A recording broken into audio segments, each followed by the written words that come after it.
Angelina to come up because we did encounter battle. You did indeed. And we're about to go and review that. So, ladies and gentlemen, boys and girls, we are now live. Merry Christmas episode of the Gatewalker Saga. I did try to wear my deer antlers, but there was two problems. First of all, they're too tall and they go out of shot. And secondly, every time I turn my head, they fall off. So, You should have worn the moose hat. Well, yes, but the moose hat is basically wearing a fur head, and I would be dripping sweat in about 5 minutes. It's just a bounty! Bounty! It's not a reindeer! I can barely hear Damien. You went and slipped out there. So, ladies and gentlemen, boys and girls, welcome back. Oh, we was screaming. It was you overloading his mic? No. Yeah. Okay, well, let me turn my own mic down because I see that I'm overmodulating too. There we are. So now we should be hopefully all in a good place. Merry Christmas. Great to see everybody. Wonderful to have everyone on board. We actually have a full docket today. It's a Christmas miracle. It's a Christmas miracle. We have everybody with us today, which is going to be a lot of fun. So to kind of remind you, everybody, where we left off, everyone has been progressing on the road up to from Phandalin up to Neverwinter. You guys had to break up into smaller groups for a couple of different reasons. There are a lot of refugees coming in from the surrounding countryside, dragons, brigands, cultists, and other strange creatures have been attacking and pillaging, burning crops, murdering, raping, and thieving kind of indiscriminately. And so a lot of the folks from the countryside are heading in, and you guys on your way to Neverwinter were approached by the local constabulary leader from Neverwinter, Colonel Drager, and were asked to break into smaller groups and bring up some of these smaller cohorts because the large groups of migrants, or the larger the group, it seems to be the more people, there are more attention it's attracting. First group got into this small little way city where the Tybor Trail and the high road, the King's Road, met without incident. Second group, which was made up of Druger, Damien, and Elrin, actually had been ambushed on the way in and had a lot of casualties. There had been an incident the first night where, after what had been relatively a fun evening of frivolity at the local inn, there was an incident in the middle of the night where a table suddenly animated itself, accosted several people inside of the bar, injuring a couple of them that you had actually spoken to, and then ran into the backyard. The party went to go and investigate and were attacked by the table as well. They didn't know it was a table at that time. They discovered then that it was a table, and they got waylaid. They destroyed the table pretty quickly, and the next morning, Elrin and Damien and Druger showed up. The party then split up again, with Elrin staying behind with Druger to provide assistance and additional safety to the garrison there at the small town. Party headed north. Things were going relatively well until Damien started picking up an odor, a foul, like rotten flesh odor that he had smelled previous to the last ambush that took place. Almost immediately after that, they got ambushed, but it did give the party time to get into a defensive position in front of the villagers, so they were a bulwark between the citizens, the farmers and their children and their wives behind them, and an attack coming forward, which consisted of cultists and a very ticked off ogre that was smacking the crap out of you guys there for a while before being taken down. And there were pretty hefty spells being lofted towards you guys from something inside of the trees that you never really got a good look at. But the ambush, because you guys had that moment to be prepared, turned out very poorly for the folks that tried to ambush you. and you defeated them relatively handily. Although you did get bruised up. Both Damien and Cauldron, of all people, were taken down to about half their hit points. So it was getting a little back, actually below that for Cauldron. So it was getting a little touch and go there. After you guys dispatched that group and you proceeded on, understand this is being done under the cover of night. You were trying to get to this next waypoint as quickly as you could, and you get there about 11 o'clock at night. And what this area is, there's a small inn there that you're looking to go and hang out at, which has a general store in it, small miners exchange. It's actually kind of the trading point and provisioning point for a mining facility that is a couple miles closer towards, more further inland, east of you, towards the Neverwinter woods. But that is an actual mining, facility, which it doesn't really lend itself well to visitors, and they usually bring all their goods out to this inn and shop there to do all of their exchanges and to pick up and exchange goods, because it's right on the high road.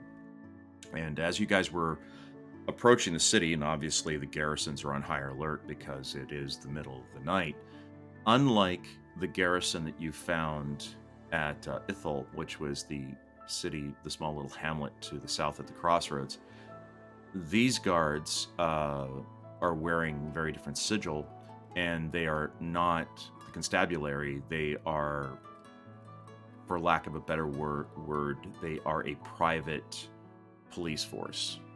They're wearing a very different uniform, and they're nowhere near as polite to you guys as the original constabulary were down in Ithel. These guys are a little bit rude, and Cauldron recognizes the sigil on their breastplates as you guys approach, and you can see from the look on her face she's a tad concerned. But that's where we left off last week. So are there any questions, comments, concerns? Have I completely confused all of you before we get started? I'll probably just ask when the questions come up. Certainly.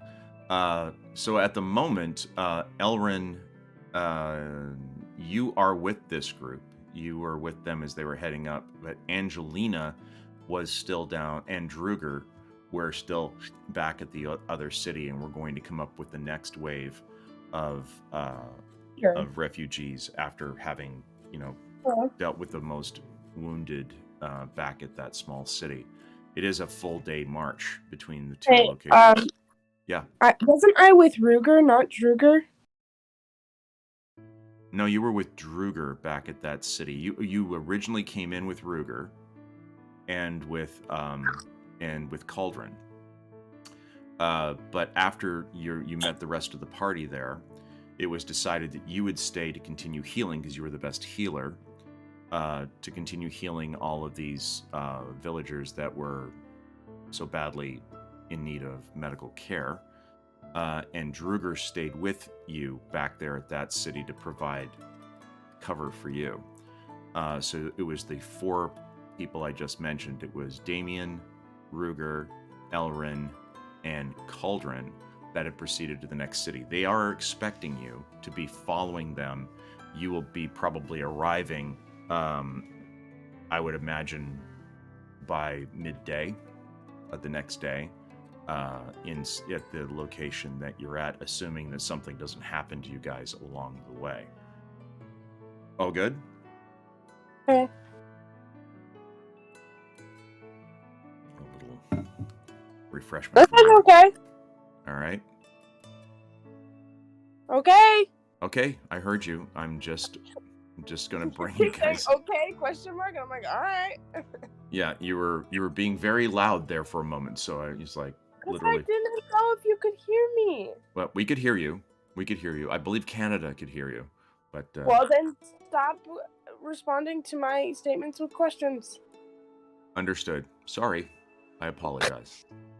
All right, so without much further ado, I'm going to go ahead and bring you guys into the next where we were, which is the traveling map. So let me go ahead and bring you guys into this. All right. So to kind of refresh your memory, you guys had originally come in from Phandalin to Lyeth. It was not Ethel, Lyeth village. That's where you were originally residing in. And then over the course of the day, you had found the path that led down towards the coastal village, the one where the gentleman had reported his brother had gone missing. And the battle with the creatures that were that tried to ambush you was roughly about 8 miles out of town to the south of the Rumbold Inn. As I mentioned before, the Rumbold Inn is sort of the intermediary post for the miners' compound, which is much further inland, just before you get over towards where Neverwinter Wood is. So that's where we're picking up. So as I mentioned before this, you guys ride up to the barricade. There's 2 guards standing at the immediate barricade, and there's 2 other guards standing just behind them in slightly fortified positions behind small wooden palisades. And the 2 gentlemen that are at the front gate say, "No one's allowed in after dark. You should know that. What brings you here at this ungodly hour?" They're kind of giving you guys the once-over. You can tell from their attitudes they're kind of full of themselves, and they're seem to be flush with authority, as people like to say it. How would you like to proceed? Give him the paladin. Give him the paladin. Well, we're escorting a group of refugees. We are the Gatewalkers. We just came from Icespire Peak. We defeated the dragon, and we would like to ask if we could kindly enter your town. All right, do me a favor, sir. Give me an ability check. Give me just a raw charisma roll plus your bonus, please. Okay. There it opens, and there's charisma. There's charisma. That's an interesting statement. All right, there we go. All right, so plus your bonus, that is 18. It's a positive reaction. The gentleman that you're speaking with kind of looks at you a little bit. He goes, "Well, I don't really know about this Gatewalker business, but if you're bringing in refugees, you need to understand there's no free rides here. You'll have to pay to stable your horses. You can go over to the inn, sit in there, they'll fix you up. But no charity in this place. All these people behind you, they're expected to pay if they want to stay inside the inn. If they don't want to, they can all, shack up behind the barn. But there'll be no food. We only have so much provisions to go around here, and we're not going to go and give this out to people for free." Understood. Thank you, sir. Yeah, right. Hey, Maury, lift up the gate. So he goes over, and you see the heavy wooden beam lifted up on an axis. It lifts up and clears the road. As it goes out, you see the different members of the group that you were leading in. There are ox carts, some of them are on foot, slowly moving into the city. As you get to the very end of the group that's coming in, you notice that your count comes up 1 short.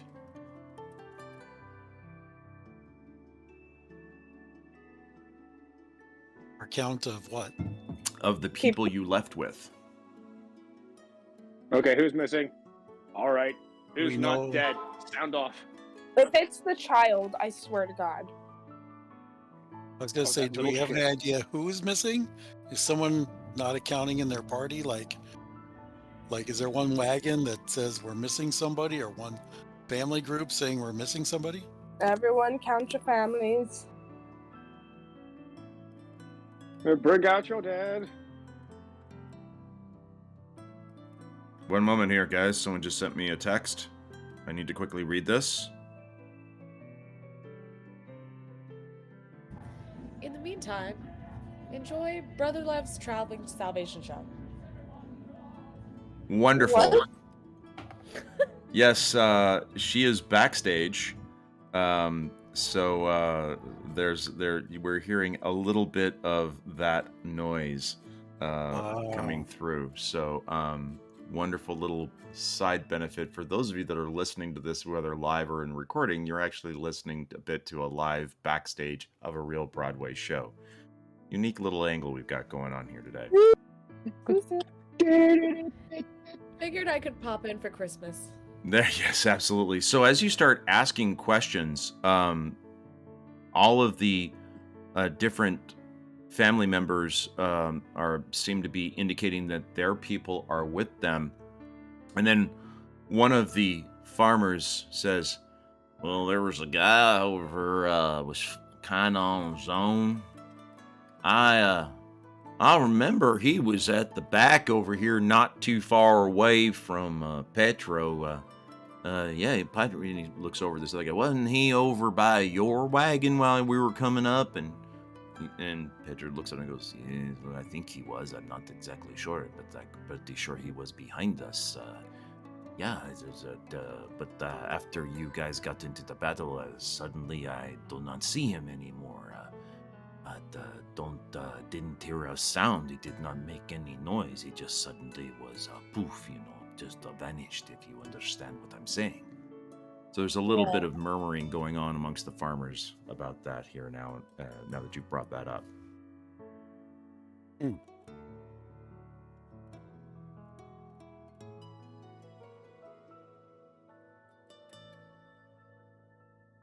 What? What was Needs to that? be We lost you there, missing. Angelina. We missed you there. By the way, you're not actually in the scene, but you are free to kibitz with your fellow players. But you're not actually in the scene. Just letting you know. Never mind. I'm gonna shut the fuck up. No, you don't need to do that either. I'm just saying you can kibitz with them, but you can't interact with you can't actually ask questions of the farmers and so forth because you're actually not in the room. That's all I'm saying. Wow, I'm gonna have to get you a bar of soap for Christmas. When was the last time anyone saw him? Well, like I said, I saw him when you guys told us to gather together and get into like a bundle. I did see him then. He was down there at the back. I remember him. He was a barley farmer, I think. Yeah, barley farmer, and he was from an area not too far away from mine. I've seen him before over at the trade shops when we brought in our stuff for being auctioned off. I know I've seen him before. So, what was his name, Pedro? I am not sure. It escapes me at the moment. Wait, no. Skaradan. Yes, he. His family was originally from, where did he say they were from? Oh, yes. They were from Baldur's Gate. Remember, they have a very large farm down there, but he had come up here and he was on his own now, trying to grow barley. Yes, he had no family left anymore. He was on his own. But yeah, I also see him at the auctions. Nice fellow, very quiet though, but yes, I've seen him before.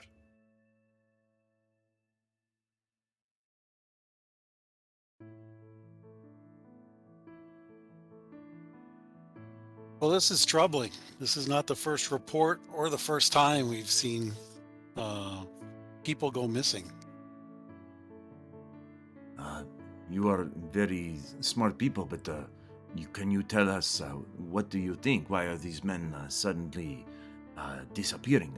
I heard the story from the other group that came in last night about the children that vanished in the middle of the night, and a woman crying about a chair that ran away with her child. What is these things that are going on? We are very concerned. Are our children at risk? Now there's a bit of like some of the dads are like kind of getting together and they're kind of talking amongst themselves. The women are kind of holding on to their children and whispering things to them. There's kind of like a general feel of not panic, but definitely there's like a cold, icy grip of fear going through the rest of the group, and you guys can see that taking place.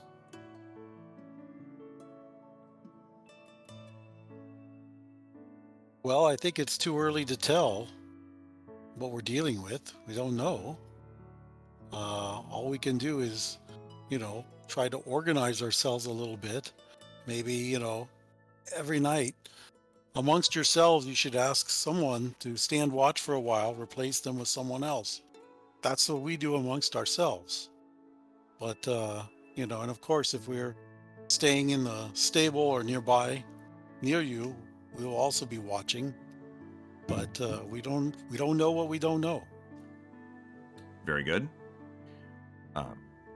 Well, sir, that makes a lot of sense. Let me go talk to the other fathers, and we'll see about making the men folks sit up, and we'll provide some sort of observation. But we remember at the last town we had to go and separate the women and children into their own location. The men we were over in the inn, if you remember.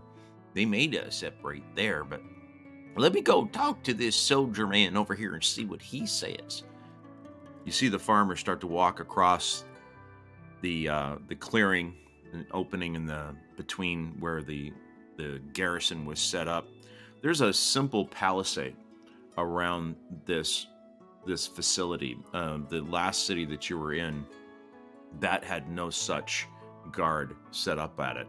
It was basically just a collection of huts that were in small buildings that were right there at the crossroads, some of them on one side, some of them on the other.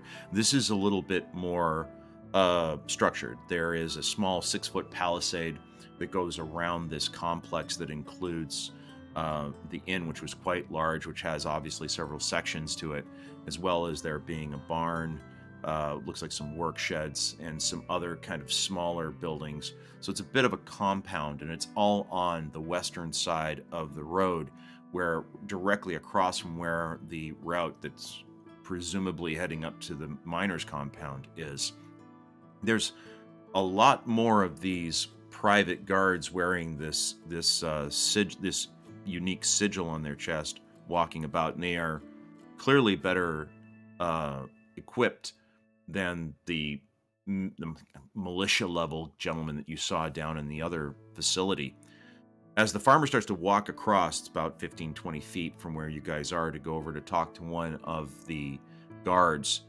The guard gets quite agitated as the farmer opens his mouth to start talking. He turns around and takes his spear and basically cross-checks the farmer right in the chest and knocks him down on his back and goes, "Get back over there, you scum!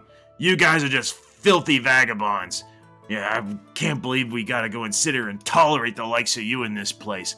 Get back over there with your own kind." And he turns around and walks back over to his post as one of the four that's watching the main gate that you guys walked through.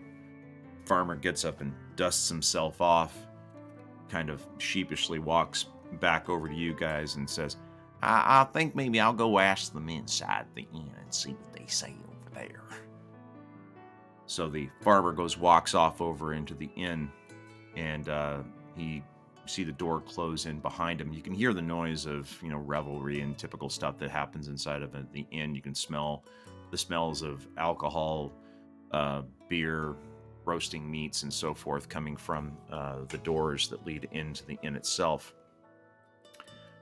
That leaves you and the families kind of standing there with the inn on one side of you and the stables on the other side. What would you guys like to do? You can see guards, by the way, standing outside of the stables, but there's no guard standing in front of the entrance to the inn itself.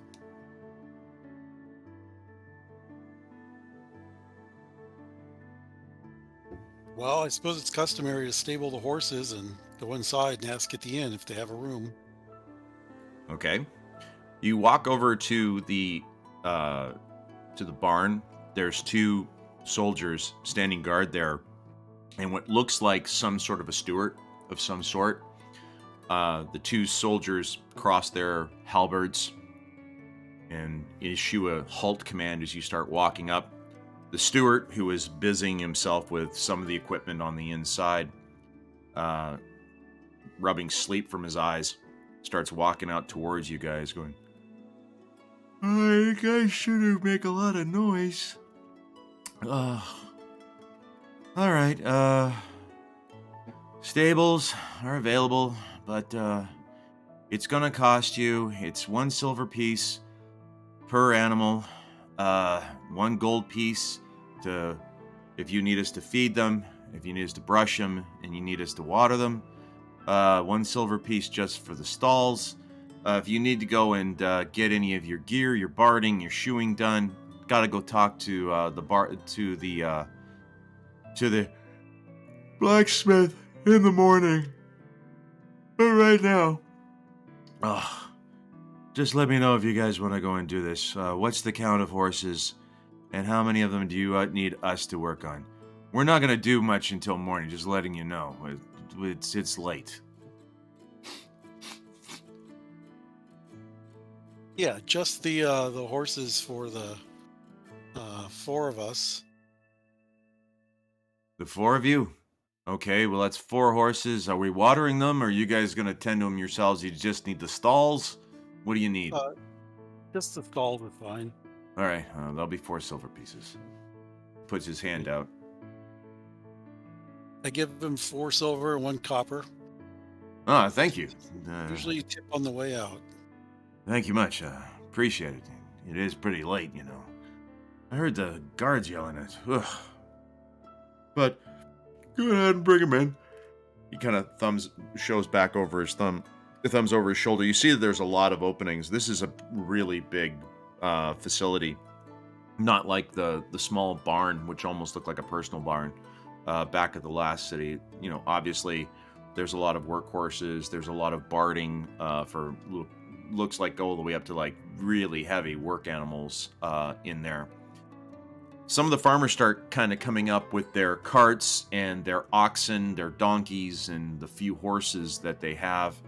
And they get stopped as they walk up to the gate. The opening of the barn itself.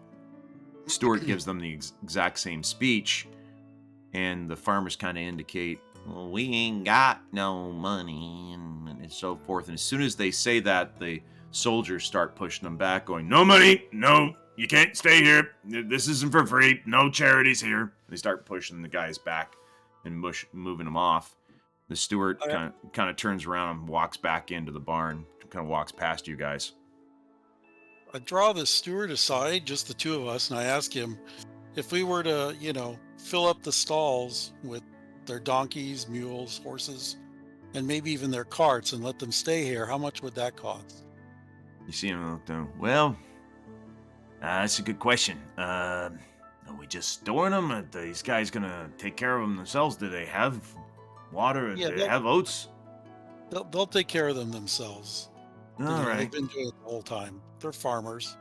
So he They have takes a things. quick count up. It looks to be about, there's about 4 or 5 ox carts.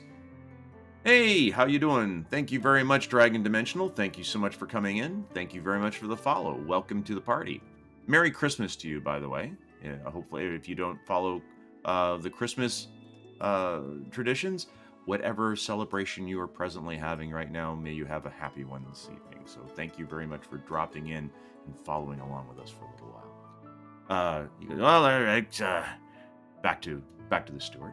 It looks like they got 14 animals. You got 6 carts. So tell you what, I'm a generous man. Why don't we make it 2 gold pieces? That way we'll split in the difference on the change here, okay? How about that?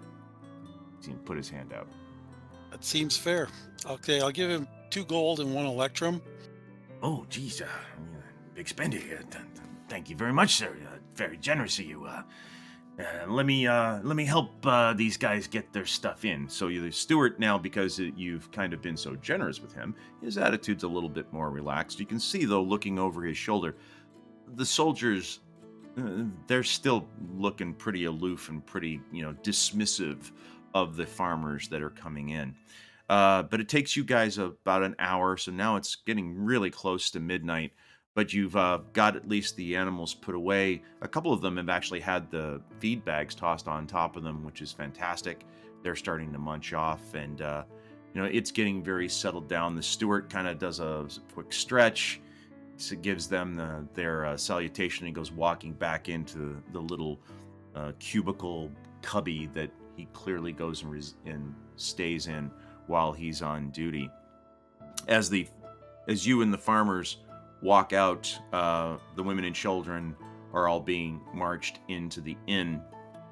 And despite it being quite late, the inn is still relatively active. Now, this inn is significantly larger than the one you guys had seen down in the small crossroad village. We got another person in here too. Oh my goodness gracious! Greetings and happy Merry Christmas to you too, the Captain Stories. We got folks popping in here saying hello to us, folks. This is fantastic. This is fantastic. It's so good to see folks up here. So they go in and you guys follow them in. As you walk in, you now see that there are guards inside the inn, kind of strategically placed along the walls. And without much else to say, I'm actually going to bring you guys into that so you can see what the inside of the inn itself. So let me quickly bring you guys into the inn here in just a moment.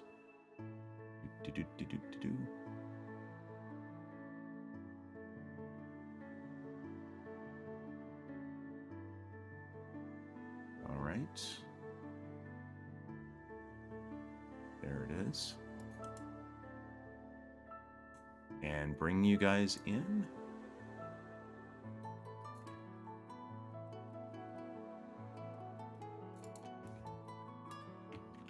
And I'll bring in your characters. First of all, dropping your party token right here. Boom.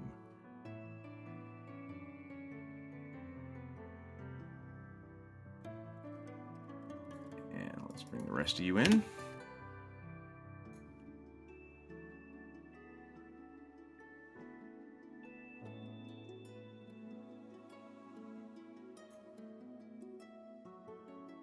All right. Cauldron, you are now in. Damien, you are now in. Ruger, you're now in. And Elrin, you are now in. So everyone should be in, and Angelina, you should be able to see now because of what we just did. You should be able to see the room, even though technically you're not in the room. But yes, the four of you folk are now sitting around a table. And as I said before, even though it is quite late at night, it's relatively active for the inside of a pub. So let's kind of pop over to what you would normally hear, the sounds that we would expect to hear inside. There's people ordering, there's mugs clapping together, there's people chewing, all those wonderful little things going on. All right.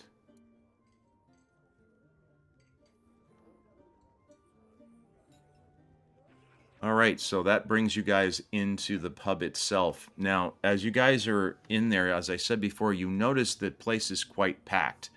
All of the group that just came in, all of the families are kind of standing there, and you can see that the barkeep is like, Well, don't mean to sound disrespectful. I know you guys probably walked a very long way to get here, but I don't work for free. And the ingredients I use for making my food and my ale, well, they're not free neither. So, no coin, no manja. You know what I'm saying, folks? So, a little do-re-mi if you want to eat, if you get what I'm saying. And you can see that the families are kind of looking in, and the women are kind of looking through their parcels, trying to find some any kind of coinage that they might be able to come up with in order to pay these folks to get them some sort of food. Um, there's the normal fare. You can see that there's some sort of roasted meat that's being served out on the trays. It seems to be the same thing that's going on. It's kind of like the packaged dinner that comes with the night. There are rather large wooden mugs of ale that are being served here, there, and everywhere. But it's clear that there are other kinds of beverages too. You see the occasional goblet here or a goblet there. So there's probably mead or wine or maybe even perhaps hard spirits being served at the bar as well. But the main food that's being served definitely does require folks to come up with some sort of coinage to be able to pay for it. And the 20 or 30 people that you brought up here with you guys as you came in, well, they don't have 2 coins to rub together to make change. But a few of them managed to get up enough copper that you see some meat and cheese being brought out to some of the families, and the others are just kind of sitting at the tables, looking a little bit lost and not really being sure what to do. When one of the farmers, the one that you saw getting knocked down earlier on, comes walking back up to you, going, I really hate to ask this of you folks, seems how you've been so kind to us so far and helping us get all this way, but well, I wouldn't ask if it wasn't for the children, but some of them are right hungry, and well, we don't have no coin. I mean, at least not enough to be able to buy at a place like this. Would we be able to impose upon you to maybe do something about either using some influence or is there any help you could give us so that we can, well, put a little bit of food in the belly of our children up here? It would be right kind of you if you guys could do that. Again, I'm real sorry and real embarrassed to be asking you, but real nice if you could do that. And if you can, it's okay. We understand. he goes running back over to the table and bows to you guys a couple of times as he's walking away, kind of holding his hat. And his family's sitting there, and they're kind of ripping up one small roll between the family and divvying up a small little brick of cheese. The mom's kind of cutting it with her utility knife and handing out small morsels to the family, and taking a very small piece for herself as well.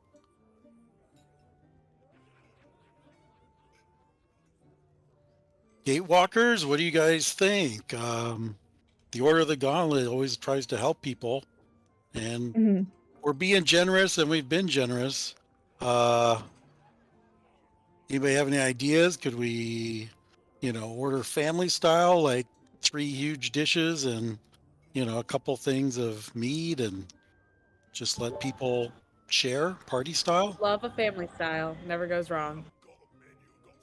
All right. How much for the Order of the Giant Boar? We ain't got no boar, but we do have suckling pig that we've been serving up tonight. You guys got the coin for this? Cause to feed all these people, even family style, you know what I'm saying? You're probably gonna be looking about dropping 3 gold pieces by the time all's said and done. You guys got that kind of scratch?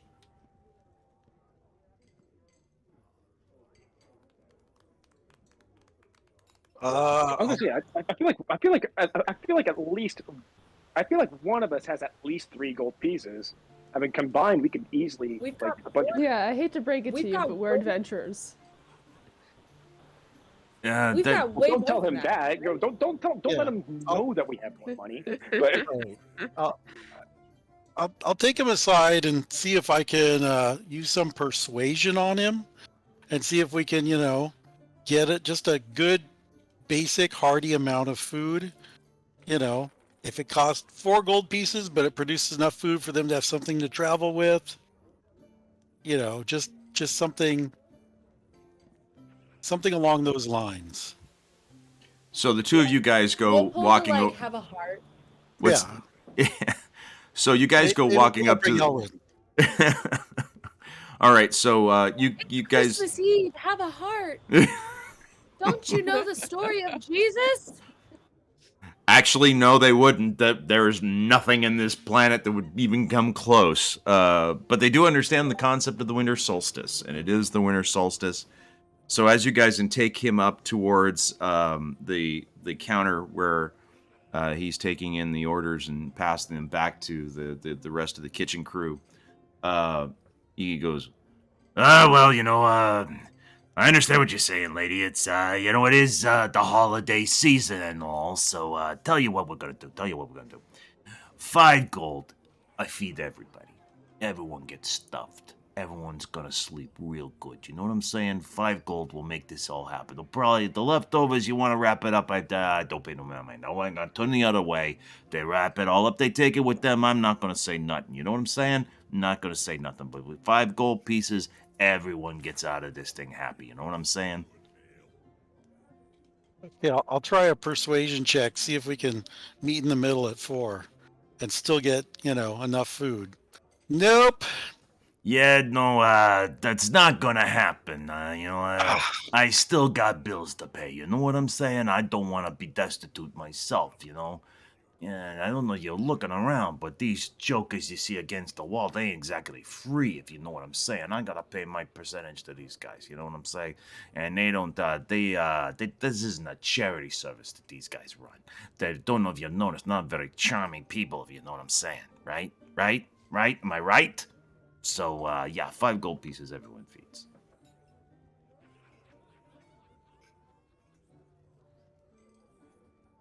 Okay. I'll give him 5.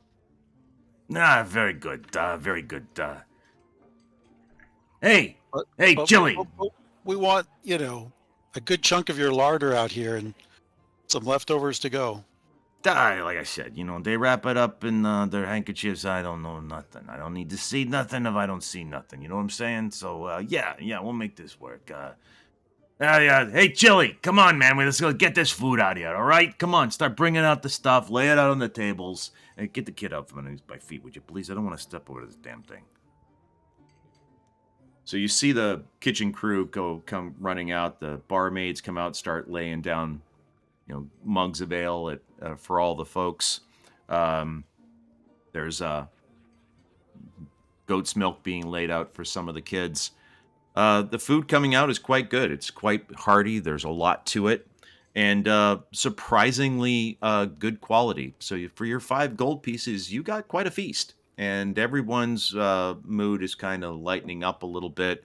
The trauma of having been almost ambushed on the road on the way up has certainly seemed to have worn off a little bit, and people aren't exactly sitting, don't seem to be quite as anxious as they were before. It's funny how a little bit of food and a little bit of beer can have that kind of effect on people. But as you guys are eating, you see someone come walking up to your table. A gentleman who's dressed in rather regular-looking robes comes walking up and seems to be a little bit more dignified than the typical person you guys have seen here at on your travels before. He's very tall, easily 6 feet tall, with long, straight black hair. As you start to look at him, you realize that from his angular features that he is quite likely elven, although you haven't seen his ears, so it's kind of hard to say for certain. But he is wearing a traveler's cap on the top, so it's possible they've been tucked up inside of his hat. His robes are silver and gray, the typical kind of robes that you would expect, or gray and green, which would the typical kind you would normally see folks using that are either hunters or folks that travel off into the woods quite a bit as a natural camouflage. Works both in the grasslands and does fairly decent in the lighter trees as well. He walks up. You see that he's got his bow strung across his shoulder. You can see the head of it sticking up over his shoulder there. He goes, Uh, did I hear correctly that you said that you folks were adventurers?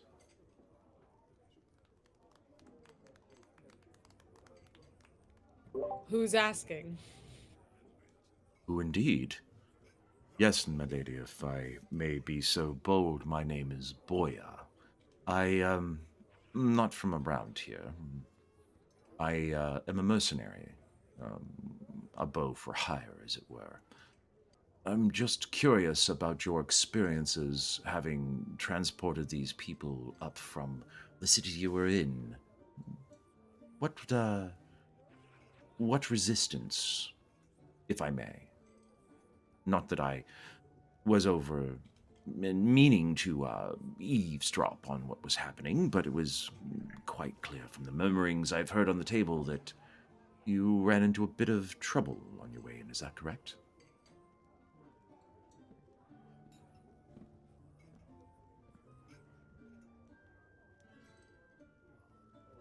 Yes, we did. We How? saw cultists on the way in. I represent the Order of the Gauntlet for my part. Uh, the order with which I'm affiliated. We have been fighting these people all among and around the Fandlin for months now. So we managed to see some more on the way here, along with some new people we didn't recognize, and some thugs that seem to have access to some magic using high level folks. Interesting. Do you know anything about this? Have you seen this? I might indeed. I suggest an exchange of information. May I sit at your table? Please. He, with a bit of a flourish, you see his cape billow out as he goes to sit down, and as it does, you see that he has several daggers strapped to his chest and a relatively ornate sword handle sticking up from his belt. As he sits down, he says, I would be a tad more discreet about your adventures if I were you, my good sir. Not that I don't appreciate them. I think they're rather remarkable, and I have heard a bit of your exploits in Neverwinter and in Waterdeep. Howsoever, they may attract, and you see him looking towards the guards, undesirable attention. Is it possible to do a perception check on the ornate handle that he has? Is that possibly something that will give away who or what kind of Yes. faction or thing he might be involved with? Do you have access to your dice? Do you need me to roll for you? Please roll for me. Awesome. Okay, so I will quickly do a roll for you, Damien. Actually, I'll do this on, because you're on the Twitch stream, I'll do it from here so you can see it. All right, let's go over to your perception. And that comes out to an 8, not a great roll. You didn't get a really good look at it. It's clearly a very ornate, very fanciful type of handle, but you couldn't get a very good look at it. However, based on your profession, essentially being someone whose main reason for even existing is to take out supernatural and unhumanoid threats, and humanoid threats that are in league with such forces, you're fairly certain that you're looking at someone who may be of a similar background to you. Maybe not identical, clearly not of your order. You would recognize him if that was the case, and he would be carrying the signals and the subtle iconography that would identify him as such. But you're fairly certain that he's probably one of the similarly aligned brotherhoods that you belong to.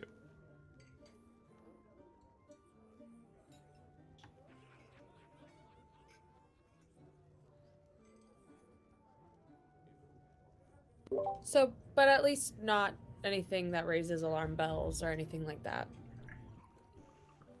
Not that Damien would be. Damien, you don't pick up on. It's hard to say precisely because you didn't really get a good look at the blade, but you're fairly certain that he is some sort of, like I said, he's of the same kind of profession that you are, which is for lack of a better way of describing it, a monster hunter that is a monster hunter for hire.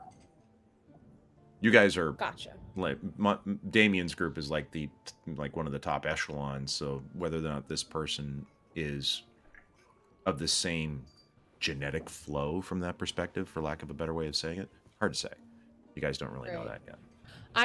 Can I ask him what he's doing, what his business is here? Like what brings him to this place? Prudent question, milady. Prudent question indeed. You see, I am actually coming down from Neverwinter, heading down towards Waterdeep. I am on a contract at the moment. My contract is to locate a young lady of particular skills. You see, there's been political fracturing taking place. There always is, of course, at the upper echelon. Seems that the squabblings of the people at the top level of our governments, our societies. And he points over towards you. Ruger goes, even our holiest orders. They always seem to find ways to be at each other's throats from time to time. And, well, one of them is, and he leans over, missing as a result of that, of those squabblings. Having stood out and spoken against her order, she suddenly became hard to find. And her family and other members of her order would very much be interested in seeing her safe return. I have been trying to track her for several days. The trail had led down here to the miners' exchange, and it suddenly went cold. I have not seen much else since. But the tale of your excitement just south of the town I found to be quite intriguing. You said you had run into new individuals. The cultists, of course, I am familiar with. Everyone is. What do you mean by new players?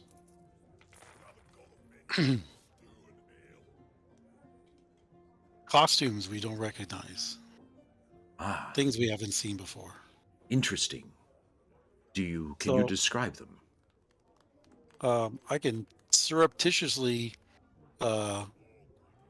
Does the cloak that he have an insignia on it that I could show him without getting it out of my backpack?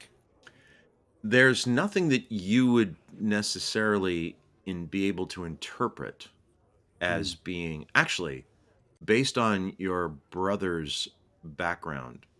You do see the emblem on his brooch that holds his cloak together up here on his upper left side, and you see the subtle mark of the harper on that pin. Wait, where's the mark of the harbor? On his brooch that he is using here. As the light catches it just the right way, you see that there is the subtle emblem of the harp on the gold clasp. Whose? On the gentleman Boya that is sitting across from you. Am I supposed to be seeing an image? I don't. Okay. So, my brother used to have a brooch similar to yours. This person was similar to a cultist in dress and clearly allied with them, but not someone I have seen before. Now, just not the same. Do you have an example of this? I could take a look at it and share my thoughts with you. More than happy to. Okay, is there a way for me to pull it out and, kind of just sort of hand it to him around the table without it, being stood out in plain view of the whole room? You can try and walk over to his side of the table. You can sit down next to him and open up your pack and have him look inside the pack. That you want to try doing something along those lines. I think I'll do that. I'll switch to his side of the table, set my pack down, just between us. Okay. And then pop open the top and, rummage through and pull it to the top. Kind of Alright. pull some of the fabric out. Almost like we're doing a deal, not like, you know, As not you to draw much attention. as you show him the package and he sees the triangular emblem in sort of like a darkish silver with the stripe underneath it. Right. You see his eyes get wide and he tells you, "Close that bag." And Close it up. he looks around to try and see if anybody had been looking over at you. He goes, "My good sir, you are still dealing with the cultists. However, you are dealing with the more dangerous kind. These are no mere religious zealots that you are dealing with." He leans over and starts trying to speak more quietly to you. These are actually the more militant variety. This is the group that has been appearing with greater frequency in the areas around, almost as if they are insignia of rank relative to the folks that are now beginning to swell their ranks. You have run across some very dangerous people indeed. You have any idea what rank this symbolizes? He looks down. I am not. I'm not an expert. Mind you, when you proceed to Neverwinter, it may be possible for you to get better intel on what the different ranks are.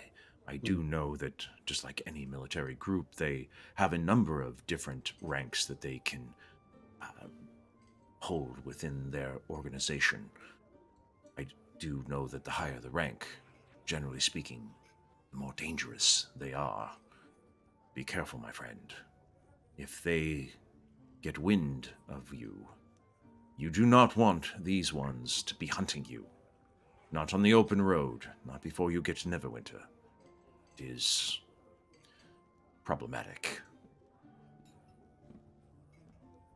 It seems we're hunted whether we ask for it or not. Yes, well, when do we ever get what we want in our line of work, eh? Does he have any idea why people might be going missing? Interesting. Going missing, you say? As has the charge that I am looking for. There have been rumors, of course. We have heard of the cultists making off with the innocent for reasons unclear. Some hypothesize they're using them for sacrifice, others for experimentation, others they're selling them to the slave markets in order to increase their wealth and grow their hoard for their motherly queen. Whatever the reasons truly are, it is clearly unfortunate and probably quite fatal to the people that are being taken. I feel for them. As do we. But we're trying to find out who might be behind it, and you have no idea, who would be making use of these people? Is it not the cultists? No, these are the cultists themselves, but as I said before, the cult was originally just a religious order. There was different order of the robes. They call it the Order of the Purple, and other kinds of lofty, very anachronistic sounding terms.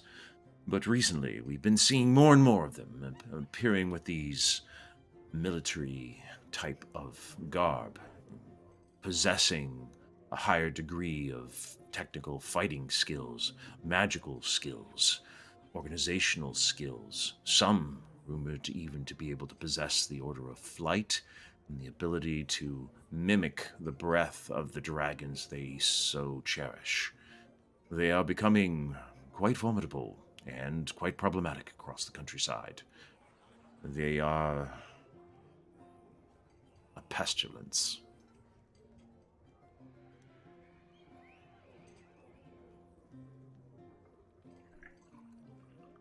Had no idea about where the missing may go, who might be taking them. Does this happen in Neverwinter frequently? Well, it happens everywhere, sadly, as I mentioned before. Neverwinter is a rough town. It's not like Baldur's Gate or even Waterdeep. You're talking about a city that is on the edge of the frontier. The walls are, for the most part, rebuilt, but you're still talking about an area that has the scars, both literally and figuratively, of the great calamity that fell upon it many, many eons ago. There is still much that is unsettled and untamed in that town. People go missing all the time, usually from the more rougher areas, the areas of where the taverns are, and the areas where the various guild members are at one another's throats. It's not uncommon for that to be the reason for people to go missing. One rival will outrank another and will maneuver to kill one in the middle of the night and throw the body into the scar or into the harbor, wherever, or just simply leave it to rot in some back alley. So that's not terribly uncommon. But the type of disappearances we are talking about are people of sometimes famous repute, influence, like the woman that I seek. Others, the ones that you are speaking of, are essentially no one. The commoners. No influence, no power, no reason, nor benefit to anyone to have eliminated them. So, political maneuvering, ulterior motives, highly unlikely. And those I find more unsettling.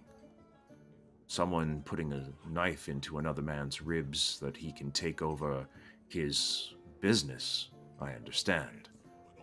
Someone stealing a child, or stealing a mother, who has no skills, no money, no influence, there's no reason, and for that it makes my blood run cold. Agreed. Well, I appreciate the chat. If you happen to find anything more, if you could get word through the Harpers to me, I would appreciate it. What's the name of the woman again you're looking for? That, I'm afraid, I'm not at liberty to share. Okay. Confidentiality, you know, but if you could get How word long to... ago was she lost? Several months. Several months. She was a special kind of woman. Unusual. Not the typical type you would find in Neverwinter. I'm just gonna address the elephant in the room out of character for a second. It's probably a lot easier to find a missing person if you're sharing her name. But I digress. Back to the story. Yes, well, my employers have asked for discretion. But if you would be generous enough to approach the Harpers when you get to Neverwinter,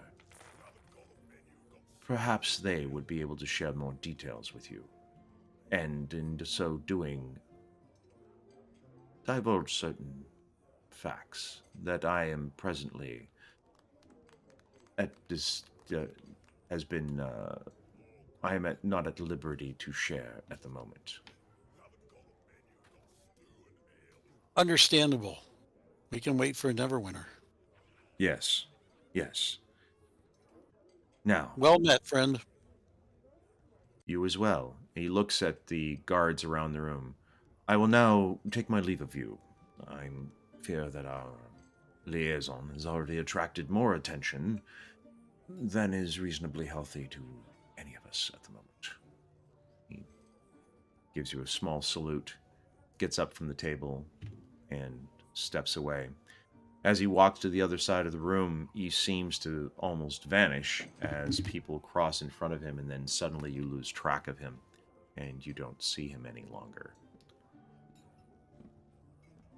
As that happens, one of the guards walks up to the end of the table and says, what was you doing talking to that guy? We don't want no troublemakers here. You guys hanging out with thieves here? What's going on? No, sir. Actually, we were asking him about news of missing persons. It seems one of our caravan went missing, and we're trying to find out who might be taking them and where they might go. All Do right. you have any ideas, any thoughts on that? What do I care if one of you people goes missing? You people go missing all the time. You guys would miss each other. You guys would miss your heads if you weren't screwed on, if you get my point. Whatever. We're watching you guys. You better be careful. Takes a couple steps back towards the table, and he kind of starts indicating to the other people in the room, the rest of the guards. As the evening rolls on, the food begins to run out. The families start making up in the common room, which is the next room over from the eating area. People start laying down on the floor. There's large benches there, some tables, a huge hearth at one end with an enormous stag head mounted on the wall above the fireplace itself. The only light in the room really is coming from that fireplace, and all the families begin to find a place to settle down, set up their bedrolls, and begin to get into position for the night. Your group starts putting, there's one person that decides to stay up. He sits at one of the tables with his back to the fireplace, kind of looking out over the rest of the room so that he can see from the firelight everything that is illuminated in front of him. There are other refugees there as well. Your group is not the only one that's there. There seem to be some other folks that had been there from the night before. You guys have not decided yet where you are going to sleep. Are you going to sleep into the common room, or did you want to see about getting more elaborate Yeah, No, I'll have let's to lay see. low. Let's lay low. In the common room? Yeah, right? Wouldn't that be better to just like hiding in plain sight kind of a thing? Fit in with the group? Sure. Excellent. And also, I'm so sorry. That is the curtain call music, and I'm gonna have to hop off because everybody's about to walk into this dressing room in about 5 minutes. Understood. Thank you so much for spending your time with us.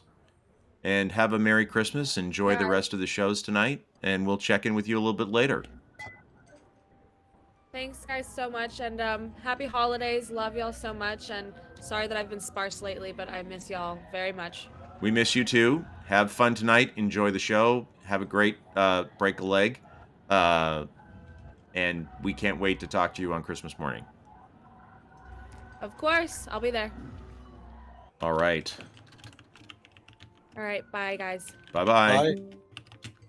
All right. And with that having been said, as you guys go and pick your areas inside of the room, are you guys going to add to the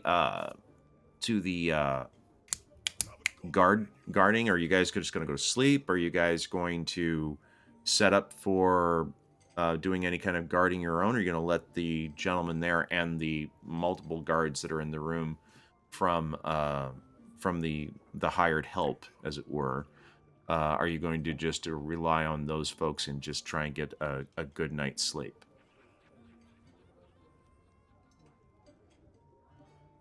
Not necessarily answering that question, but can we try to pick a spot that's like a good ways from where our guards are stationed? It's not hard to do. There's only 2 guards in the Great Hall. They're kind of standing at the entrance from the rest of the inn. So it's like if you walk in through the doors, there's all the tables kind of lined up and the benches going along the Great Hall, and the hearth is at the far end. So you have one of the farmers is sitting over there by that hearth, and he's looking towards the door, and you have 2 guards at the door itself. So yeah, I'll volunteer to stand guard for the first shift. We could take turns. Maybe one person from our group all the time, not 2.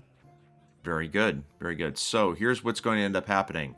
You guys are going to sleep, and with good fortune, you guys actually manage to make it until morning.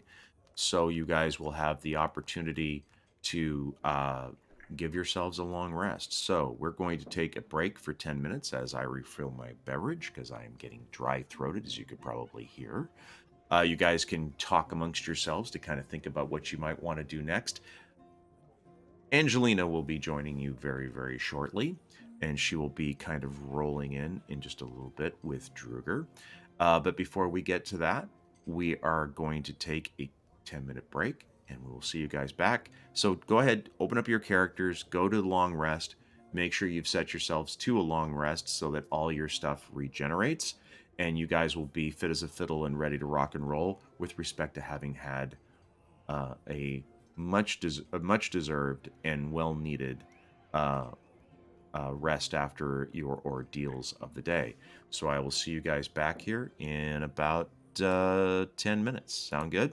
Right, quick question. Yes. Should I talk to the party now, or should I wait till afterwards?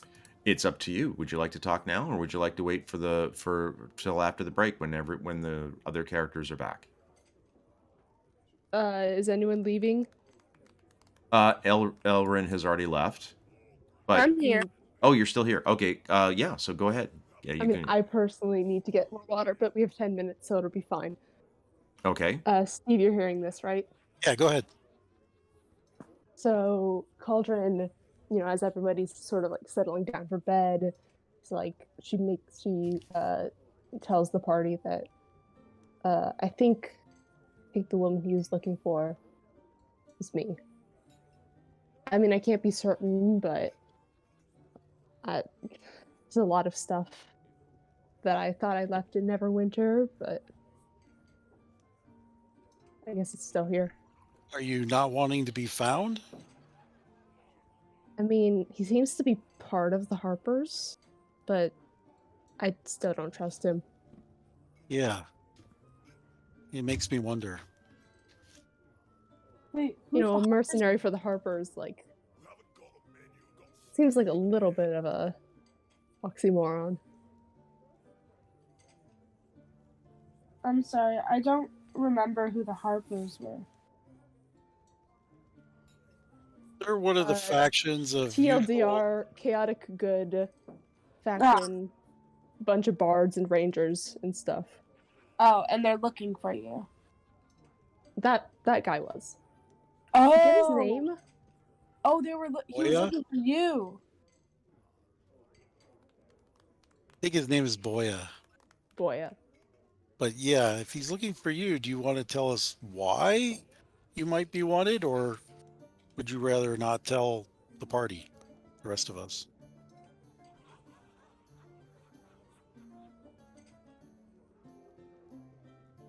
Sure.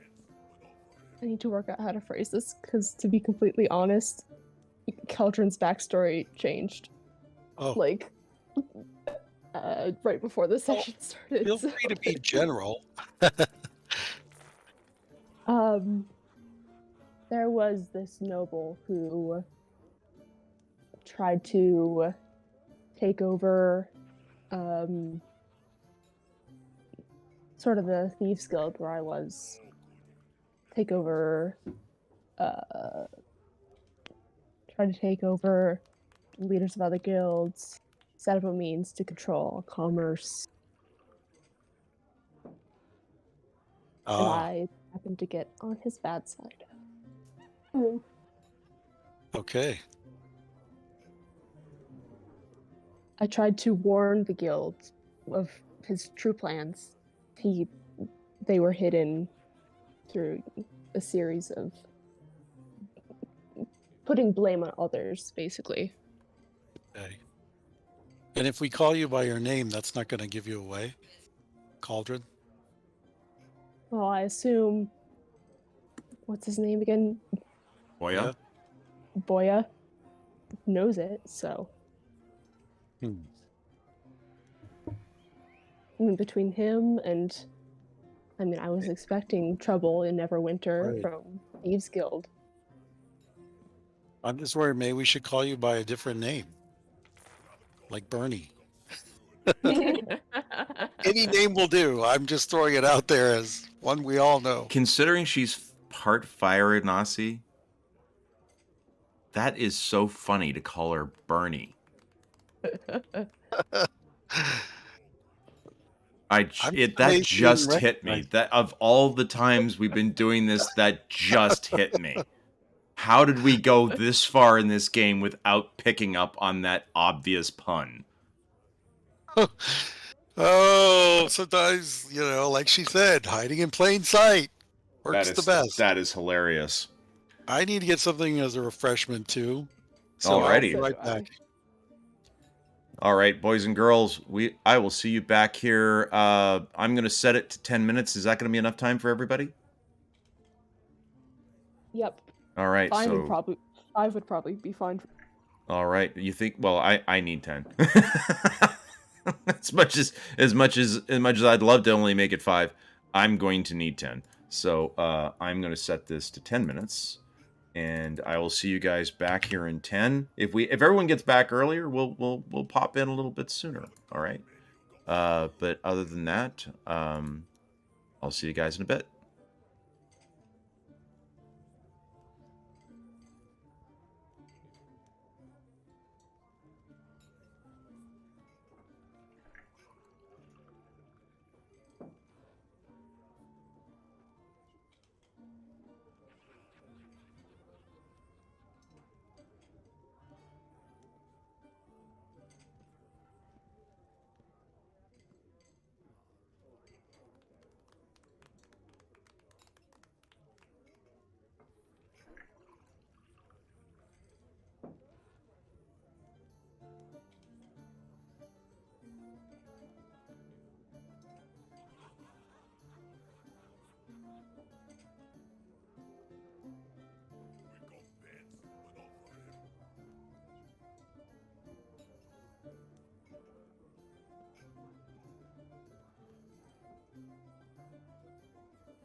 Okay, and we are back, ladies and germs, boys, ladies, gals, and submarine pals. Here we go. All right, so oops, that's the wrong icon. I need to put somebody back into this meeting room here, where we are. That needs to go away. Let me bring in Angelina. Let me bring in Ruger. Yeah. All right. That's interesting.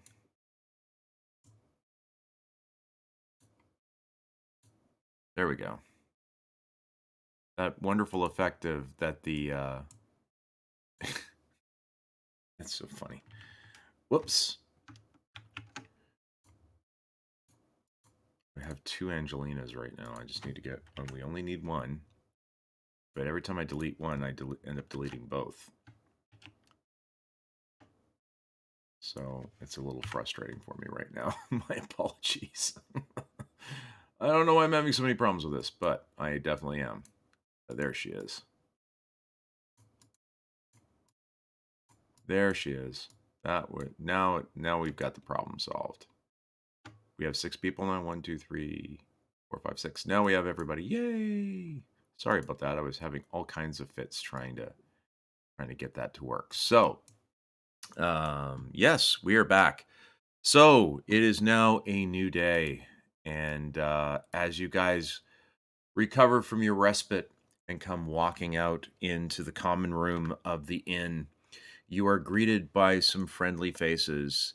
It's early morning, and you see a little road weary, some folks that you are quite familiar with. Your good friends, the surly dwarf Druger, and you see Angelina sitting at the table as well. They had ridden up over the course of the early morning hours before the sun had risen and come in with another group of refugees. The inn area is now full of all of these people as you find yourselves filling up the inn.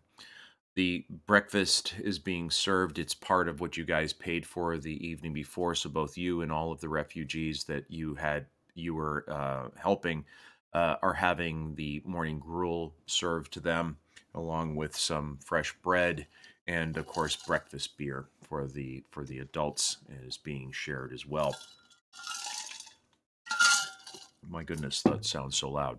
Anyhow, so yeah, what would you guys like to do? You're all together now, and you're all huddled around the table, and it looks to be that the group that you've been traveling with is of farmers is starting to get prepared for heading back out to continue along with their journey. So, what are you guys talking about at the table as this all starts? Filling the other half of the party in on last night's events. As you guys start talking about that, Druger goes, "Well, it sounds like he was a bit of a pretentious elf." And he looks over at you, Elren. And goes, "No offense."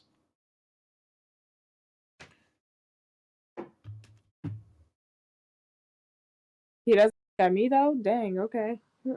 Yeah, well, as it goes, um, there are clearly, she is half elven, so yeah, it can be, it might rub her the wrong way that he has a Isn't Angelina also half elvish? Angelina, I believe, is human. Yeah, she's human. No, she's what the hell? Yes, sorry, she is in fact half Okay, well, elven.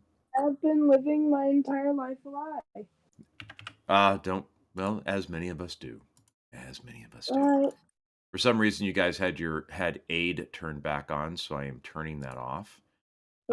Which should bring you. Yep, there you go. Your AC and your hit points are now back where they're supposed to be. I don't know why that happened, so that was my mistake. I apologize for that. But nonetheless, you guys are back up where you're supposed to be, which is good. So you guys are sitting there as you share the story Druger indicates that he probably doesn't much trust this elf either, but he is a hill dwarf. They don't trust anybody, especially not elves. So Mm. yeah, not surprising to you that Druger is not feeling particularly close to nor sympathetic to the plight of this particular elf. Well, maybe we can check his background with other Harpers in Neverwinter. Might be possible at that. As you mentioned that, Druger kind of like gives a shrug, whatever, and goes back to stuffing his face. You notice that the gruel is now starting to cling rather heftily to his whiskers, so he's looking like a very well-fed dwarf at the moment. What would you guys like to do? You do see that the rest of the party, the rest of the group, the families are starting to head out into the courtyard. And as they head out into the courtyard, you hear a commotion coming from the direction of the stable, which is directly next door. I guess we'll go investigate. I asked Yeah. Druger and Angelina if they need to rest here a day before we head on. Fortunately, although they are tired, neither one of them had to deal with being involved with any kind of combat. So they still have the last rest that they had, but they are pushing past their limits to with respect to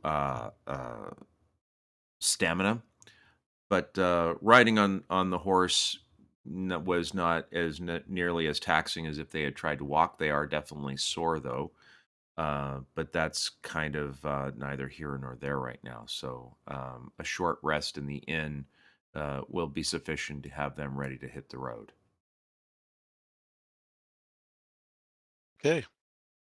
So what's the commotion outside? I guess we go up to the door and take a step out. As you go and step outside the door, you see that um one of the farmers is standing in front of the entrance to the stables, and he's being denied entry into the stables by the guards that are there, and they're kind of pushing him back with the spears, and you can hear that they're essentially ordering him off of the premises.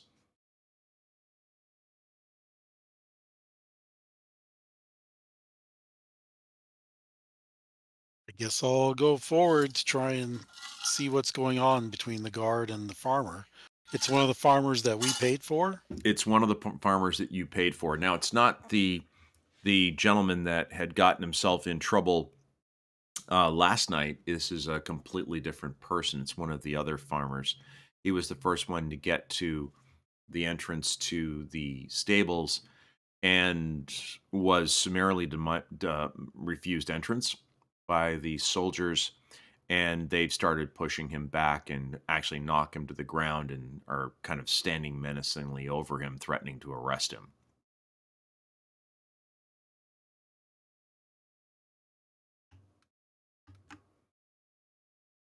Is it just me or is anyone else coming? Druger's running right there behind you, like, come on along, long legs. Here we go. I'll be with you. I'll call out to them. Ho there, what's going on? We paid in good faith yesterday. Did something change during the night?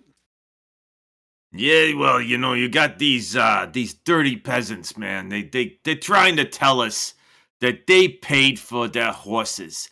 Look at them. They haven't got a pot to piss in. And here they are saying that they've paid for these horses. There's no way they paid for them. As a matter of fact, we all pooled our money and paid for food and for the stables. Yeah, yeah, right.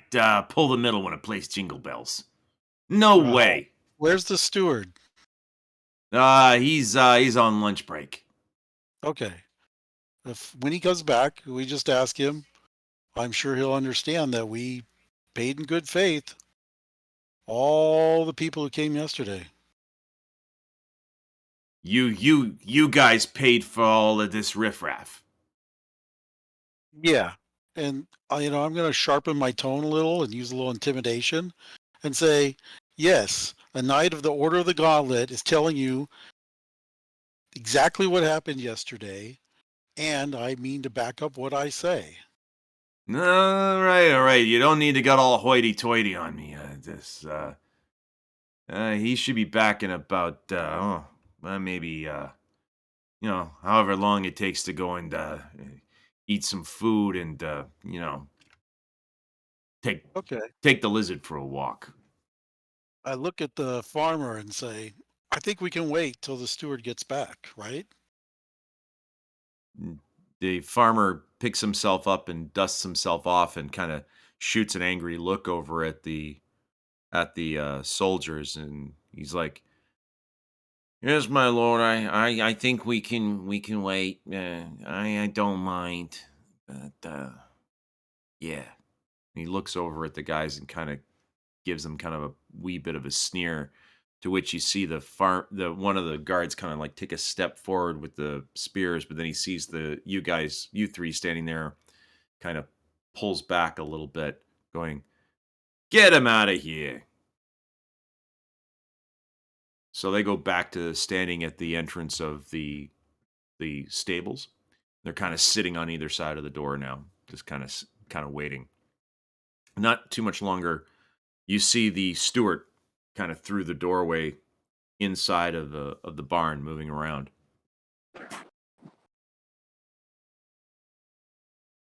I go into the barn, start tending to my horse, and talk to the steward. Say, do you recall that we paid yesterday for all these horses, mules, donkeys, carts to come in, Uh, right?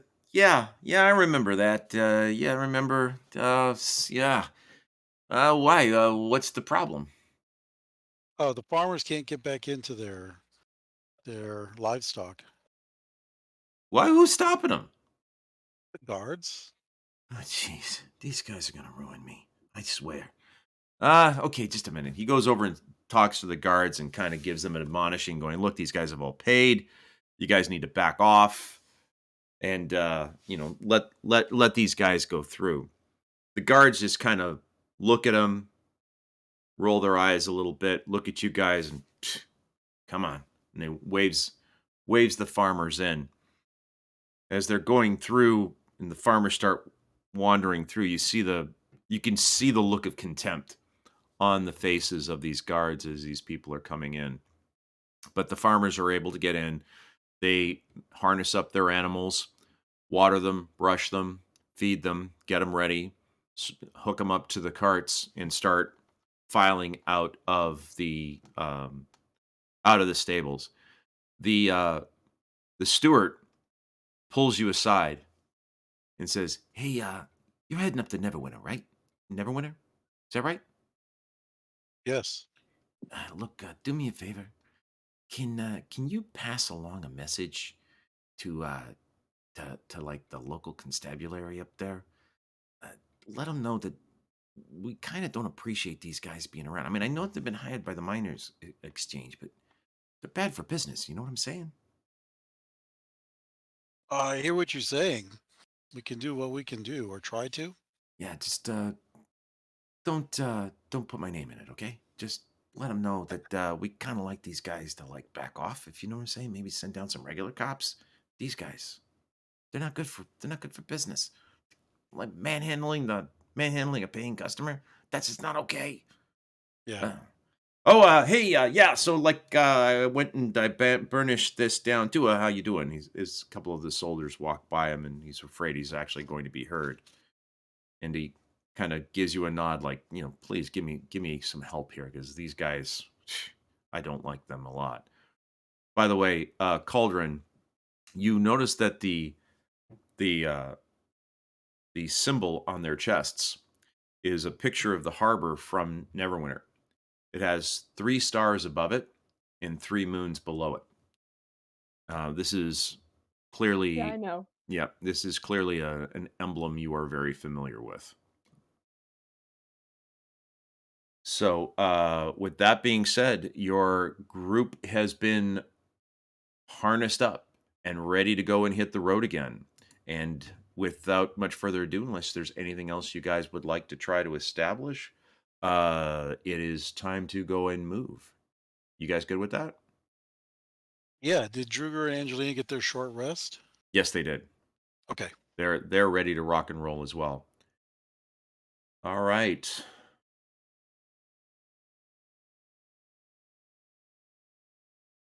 So here we go. You guys hope to be able to make it up to Hamtown before nightfall. It's a pretty long ride, and you guys are going to have to go at the maximum pace that your group will be able to travel. It will be dark by the time you get to Hamtown, and probably about halfway through, you guys will probably end up having to take some sort of a rest, or else you'll start suffering from exhaustion. Interestingly enough, um, for a couple of you folks, Ruger, you realize that this is going to probably take you right past the path that led up to Gundren's old compound. Now, Gundren obviously is no longer a concern, but the compound is potentially still there.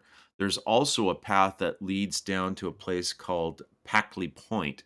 Packley Point is a small fishing area that you're familiar with in the bluffs that overlooks the coastline not too far away from Neverwinter. It's one of the fishing villages that supports the city. So you know that that's an option there as well.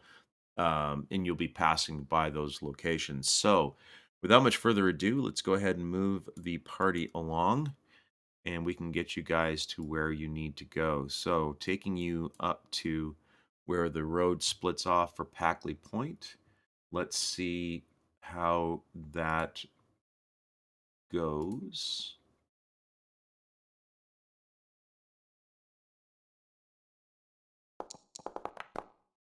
All right. As the ride going up to past midday is going relatively well, but as you guys are getting up by Packley Point, you hear a noise off in the distance that unfortunately you've become all too familiar with.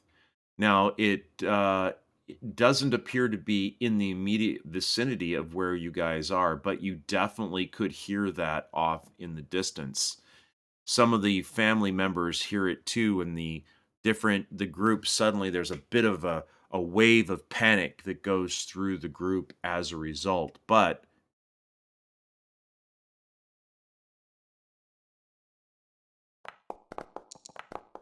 it does not appear to be coming any closer to you guys, but it is coming from the direction of Neverwinter to the north and a wee bit to the east as it follows along the high road, the King's Road, further north. But it is definitely at a significant distance away. As you guys break for lunch, the leftovers that the party, the farmers had packed together, is utilized. And as you're sitting there and trying to, enjoy your respite,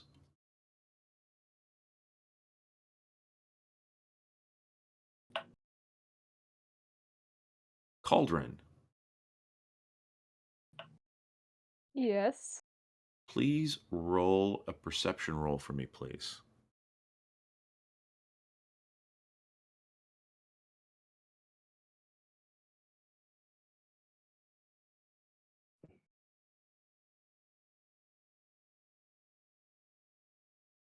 Perception.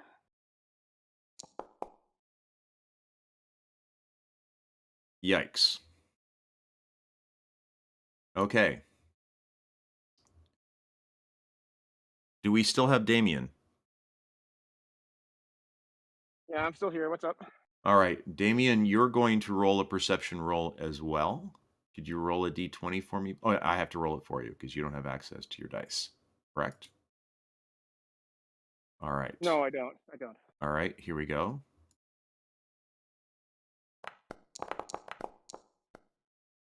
All right. So you guys don't notice anything else other than the sound of what clearly was dragon roaring happening to the north. Anything you guys want to do over the course of the break itself? With you guys sitting there, unpacking your lunches, having your leftover mutton from the night before, chugging down the wee bits of ale that you'd stuck into your wineskins. Anything else you guys want to try and do as a result of having an opportunity to take a break? Uh, tell everybody the important fact the one thing that I missed, that those guards were associated with the noble. Is he a noble? Well, he would like to think he is. That Cauldron got on the bad side of. So they're associated with him.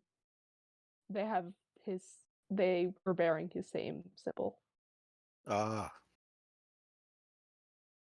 Very important. I'll call up the owl from its dimensional resting place Very and good. just send it up high to see if it could see the dragon flying and if we can find anything in the woods or coming up down our path for the next All 200 right. meters, whatever my range is with it. So to give you guys an idea of the range, these are about 3 to 5 miles squares, hexagons. So he's flying over the immediate area near you. Now, you send him up high, uh, which actually at this, I mean, you're talking like well more than a day's ride away. But looking to the north, he doesn't see anything as far as his eyes can see. Now, he can see several miles ahead by the time he goes to his maximum altitude relative to still being able to provide vision sight through to you, which is about 300 feet.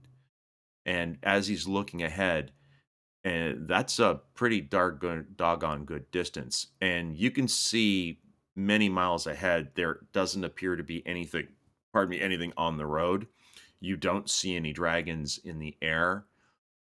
You don't see anything like burning wood smoke or anything like that. So wherever it is, it's either already flown away or it's not visible from where you are. Maybe it's further on up the road over the nape of the earth where you can't see it yet. Gotcha. All right. As you guys proceed, by the time the evening meal rolls around, you guys are just past or at the place in the road where you could peel off to go to Gundren's compound, or you can continue on to Hamtown. Now, if you continue on to Hamtown, it will be dark by the time you get there. If you wanted to try and move up to Gundren's compound, you could get there before nightfall, but there's really no telling whether or not you're walking into a friend or foe situation.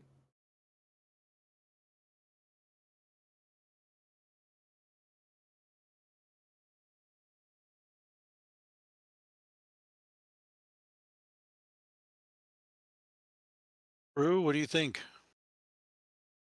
Oh, that's exactly what I was gonna ask. Oh, we're not taking any of the refugees with us, right?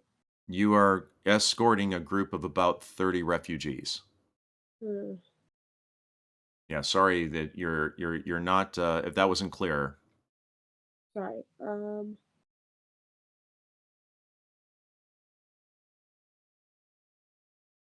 Cauldron, what do you think? What does Gundren's compound entail? Like, what is it? Well, Gundren's compound, and it's been a while, so I'll kind of remind every everybody what it was like. Now, Cauldron, you were never there, so it's not like it's something that you saw. This is Druger, Ruger, and Damien that actually witnessed this because nobody else in the party was actually there at the time. All right, but yeah, it's a small villa with a farm around it. It's it's not opulent, but it's certainly a decent size building. Would it be able to house all of the refugees? No, it's too small to be able to hold everybody. But there's a barn and there's presumably shelter that you would be able to take there. It's just that no one's seen this thing in, gosh, months, if months and months, because since the very beginning of this entire adventure in this world.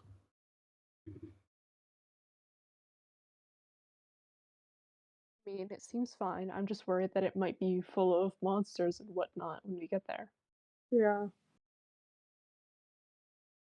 Yeah, it'd be nice to give them a home, but we may as well just get them on to Hamtown and go into Neverwinter. All right. Okay. Okay. So you guys are sitting down and having dinner here. And cool. All right.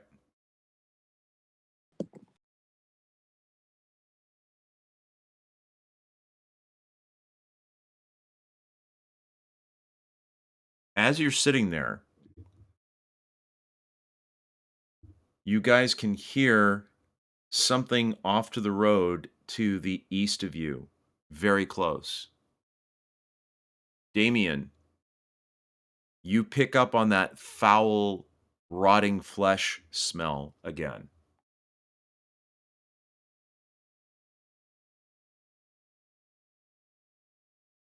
The wind coming in off of the grass to the east is blowing out towards the ocean on the west. And you pick up that distinct foul smell of rotting flesh.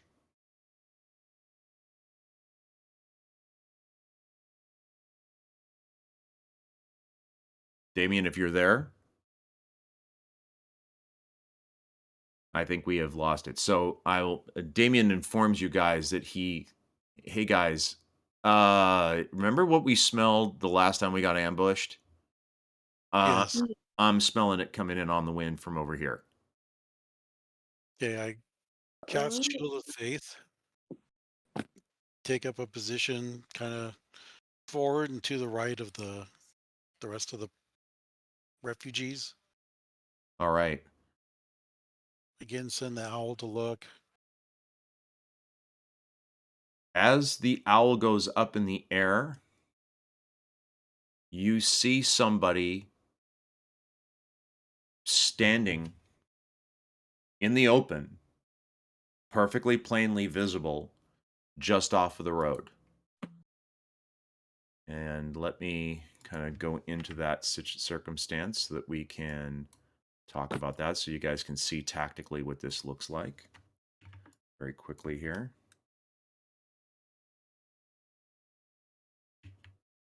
All right.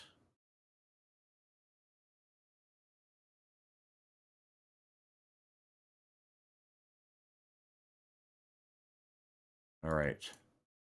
So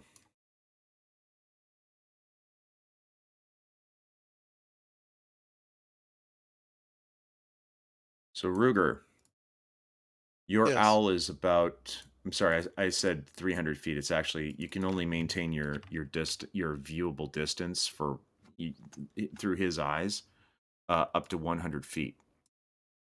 Okay. But what you see up ahead of you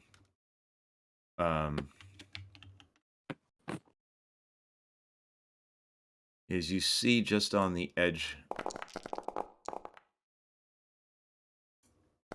All right. And let me bring you guys in.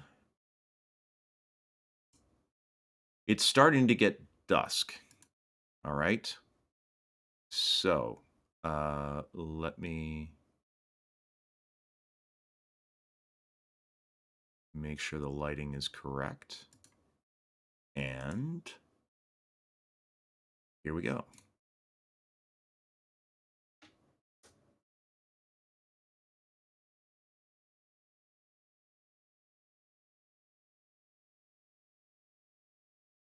All right.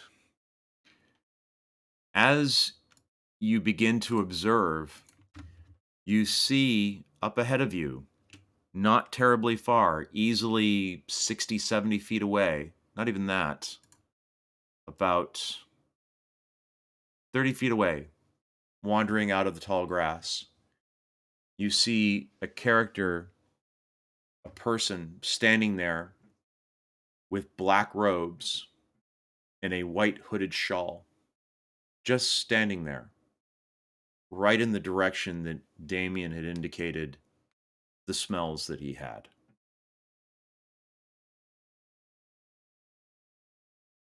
You can see him right over here. The people that you are guarding are all over in this area, walking in with their animals, with their families. You have them in basically a small group over here.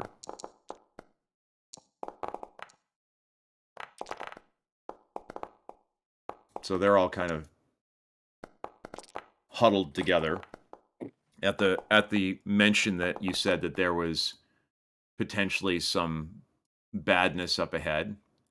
They immediately got into basically a bundle. The idea of like trying to like get together for safety in numbers.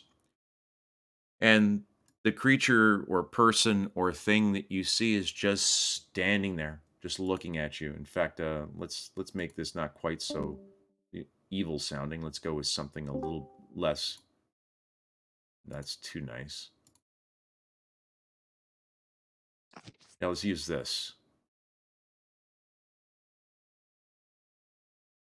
All right. I just wanted to try and get some suitable music in here. All right. I turn on my divine sense. Do I pick up anything from that person or nearby? That is a good question. Go ahead and let's use this one. Can I use this one? Oh, no, that one's not going to play for me. Okay. We'll just have to go without it.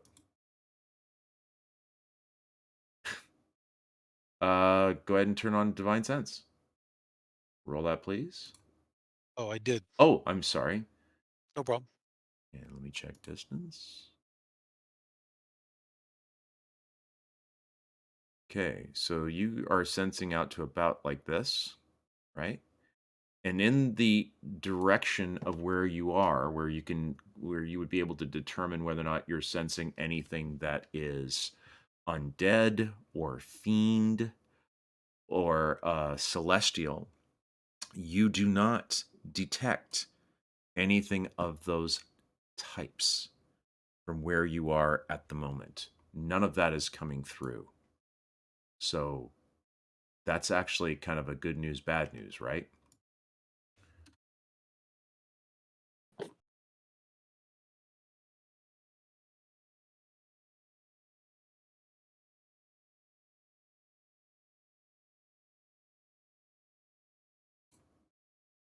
Okay, we'll leave that one in. All right. But you do see this creature right there. And it's clear that he's seen you.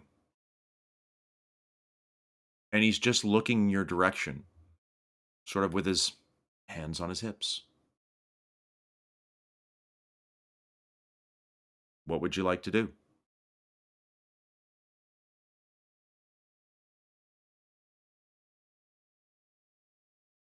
Oh,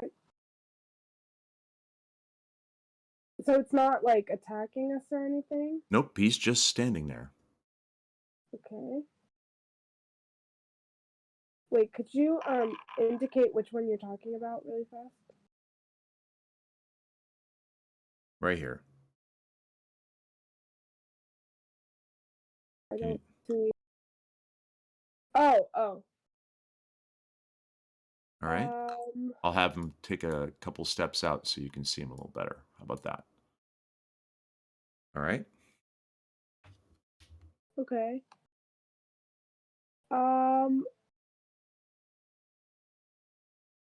Sorry, which way were we walking again? You're walking from the right to the left. And everyone behind us are the refugees? That's correct. And there's more behind them. Okay. I feel like this is like one of those things where it's like, oh, like while we're trying to figure out if they're okay or bad, they attack us situation. So I turn to Ruger and I say, oh wait, I'm not Ravina. Never mind. Yes, you're the healer this time. You're supposed to help people at this moment. You might want to I'm gonna do go a to the back. defensive spell. Maybe aid. Yeah, I'm gonna go to the back and then aid everyone. Maybe you do 3, Elrin does 3 or something. Yeah. That's exactly what I was gonna do. Perfect. Okay, hold on, sorry, I have to see everybody. Let me target 1, 2. Oh, I have to do shift. Okay.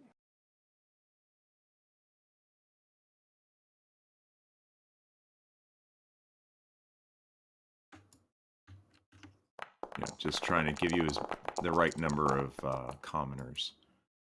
So now you've got like literally the right number of people now. Okay. So this is the group of commoners that you're traveling with. They're all huddled together.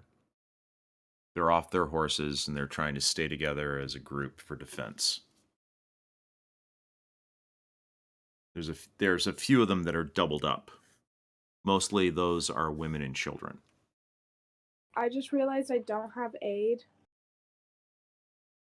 You don't? No, I don't. Yes, you do. Oh, you didn't. Angelina does not. It's your second level spell. It's not ready. Ah. Well. But I do have Shield of Faith and is it Bless that does it? Bless is, I don't think what you're thinking of. Right? I see you had calm emotions readied instead of aid. I never did that though. Okay, so let's change that then, because you almost always have aid ready. So that must have been done by mistake. So we will do a mulligan on that. So we're going to assume that you actually do have it. So if you'd like to go ahead and cast that, feel free. Okay. Yeah, I don't ever remember having calm emotions. Yeah, I think that there was probably something as you were setting up for the next level you may have accidentally clicked. That's fine. Let's fix that. Okay, that's totally acceptable. Okay. Oh my god, it keeps unchecking all of my. There you go. So you're gonna hit those 3. Yeah. Go ahead and cast. It won't let me. What is it doing? It says apply active effects is the only option, and when I click it, it doesn't let me. Okay, that's fine. I will fix that for you. Don't worry. Let me do that for you. I'll just do Elrond's. It's all right. I can turn that on pretty quick. Boom. And then boom. And boom. All right. Everyone's hit points should increase accordingly. Druger's did, and Elrond's did. So your targets are now at the right hit points. All right. All right. Let me do Elrond's. All right.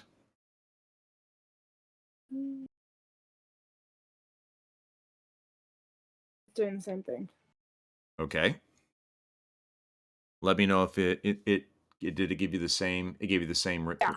Okay, I'll fix that for you right now. Okay, turn on aid. Ruger's now at the right hit points. Damien. Damien, I am. put the dog down, Damien. Sorry, that's an old movie reference. I don't think anybody here gets it. Oh, I got it. Yeah, I think we're the only ones old enough. The only thing I can think of was your name. The dog's name is Ensues. That's the only one I can think of. Nope. This is an old The Omen with Gregory Peck reference. All right, so you guys have cast aid on the party. As you do, this creature starts to walk towards you. 20, 25, 30. And he stops about 10 feet away from you. And he raises his hand to indicate that you need to stop moving. And he says, Well met, travelers. Where are you going on this fine evening? I don't think we need to tell him anything, to be honest. Oh, no I didn't need. say that to him. I said that to the party. okay. All right. I thought my whispering voice would give that away. Oh, no. You being more specific was definitely appreciated. Okay. Okay. So let me do this. All right. Should we tell him where we're headed? I don't think that's a good idea. It's You're up to traveling north. you. Exactly. Yeah. Keep it vague. Let's keep it vague. All right, just putting some horses in here.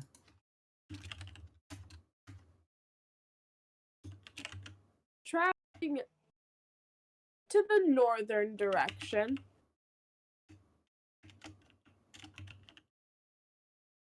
Okay. I see. I could not help but notice that you have many people in your party. People of, say, less than strategic importance to you. He waves generally to the group of commoners behind you. Are you perhaps charged with their safety?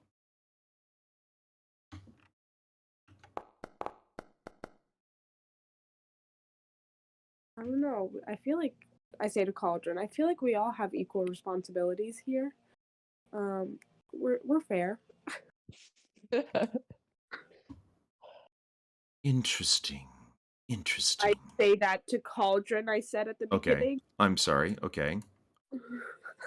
All right. I really don't want to aggravate this guy. I'm being extra careful this time around. Come now. Surely, as fellow travelers on the road, we can discuss our mutual situations. For example, you are tasked with keeping many people alive, healthy, and well, who clearly are in no ability to protect themselves or to help you in the defense of yourselves. Whereas I represent a group of people that could relieve some of this burden from you. Well, you also pose a pretty significant threat to them. So. Threat? He looks deeply wounded. No, absolutely not. In fact, my order is all about sharing the good news of our belief and the comfort of our mother. We could take some of these people off of your hands and introduce them to the glory and majesty that one experiences when in her presence. I'm confused. Who is this guy? Do we know who he is? I know this, presumably. Oh. No, we really appreciate the offer, but we'll just be moving along here. Is there anything else we can help you with? But, sister, I insist. These poor, wretched creatures which you are trying so desperately to protect, they lead such shabby and dismal lives. Think of how much more wonderful it would be for them if they could but find themselves in a better place. Yes, and let's face it, you are in no position to protect all of them. Yes? That sounds like a threat to me, does it not, Cauldron? Oh, I think it does. tisk, tisk, it is not a threat. You can't possibly keep this many people and their brats alive on the road all the way to Neverwinter. Perhaps you hadn't heard. The road is not safe. We are offering to take them to suitable and alternative quarters, where we might be able to attend to them. Wait, listen. I mean, You offered so many times, and again, you were so generous and so kind to offer. But again, we are declining for like the fourth time. What if I were to insist? He snaps his fingers, and as he does, you see stepping out of the woods on either side of the road, you see 4 very large creatures that look remarkably like ogres, except for the fact that they are covered in whitish scales that all appear to be having whitish vapor floating off of them. And as they look at you, there is absolute hatred and rage in their faces as they begin to slather. And as they begin to slather, the saliva falling from the ground lands in small little pools that immediately turn to ice the second they hit the ground. Now, he says, I could take what I want, or you could give it willingly and live to see another day. What say you?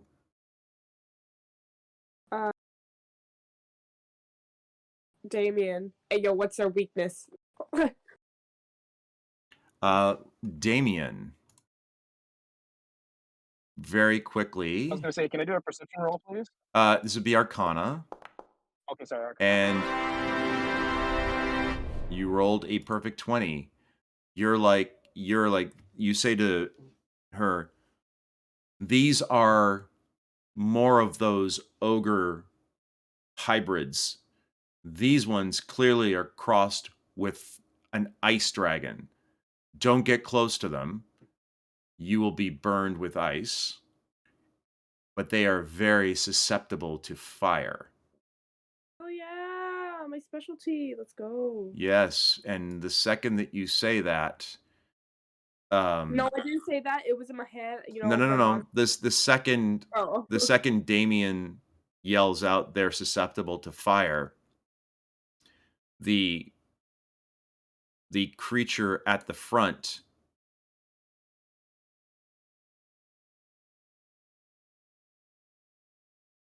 yells out a command that I don't think anybody here would understand. Nobody here speaks Draconic, yes? No. I don't think anybody here speaks Draconic. If Ravina was here, Dang it. Yes, Ravina was here, but Ravina's not here.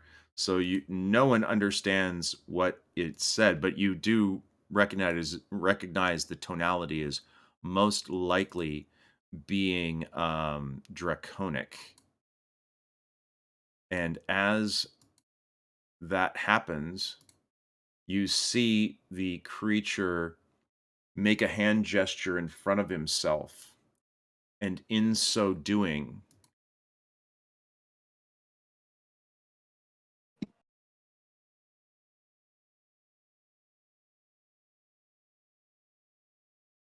you see him suddenly surrounded with a glow.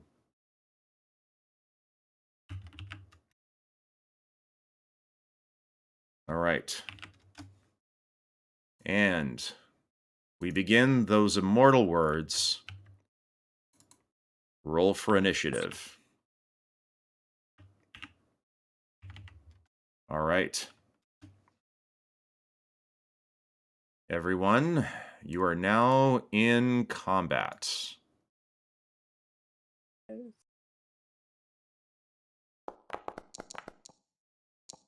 Ugh, who rolled the 1? Did I roll twice? I think you did. I clicked before there was combat. Just remove one of them. Okay. What was your first Can be one? the higher one. Which was the higher one?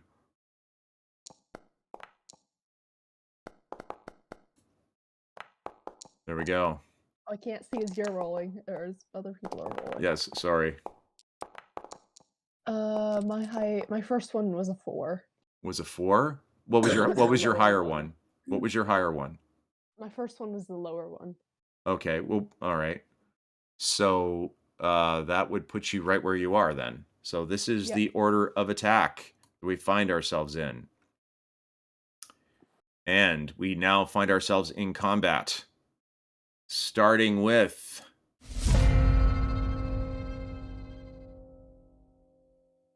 Let's zoom in here. This rather heavy-duty looking beast here steps out around the corner. Actually,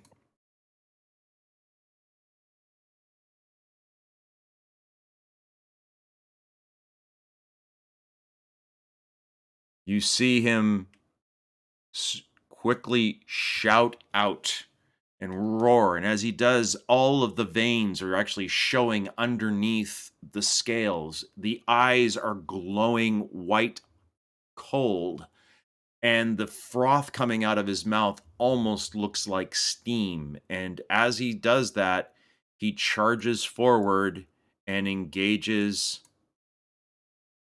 Druger.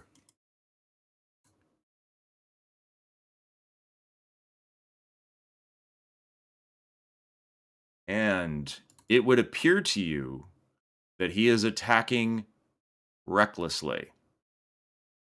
So he brings up his enormous falchion that is frothing. You can see the frost coming off of this blade. And he swings down with that heavy weapon towards you. And he misses with his attack. And he only gets one attack. However, the fact that you and Damien are within 5 feet of him, you must now... You have to make a Constitution saving throw of 14 or better. Now, everyone is within Damien. Damien is within your sphere of impacting positively the saving throws. So first of all, let's do Damien's saving throw.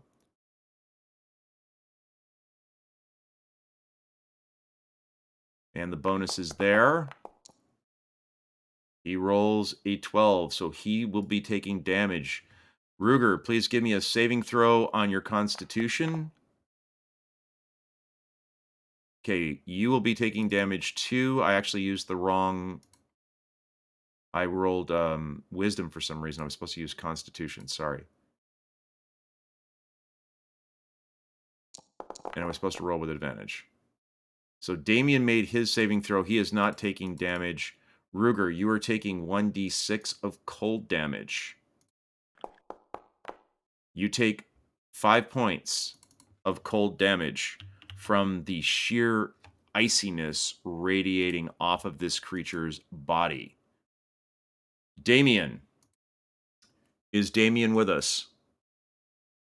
I think I got the be right back from. I am. All right, sir. You are now in the presence of a creature that is raging, emanating cold.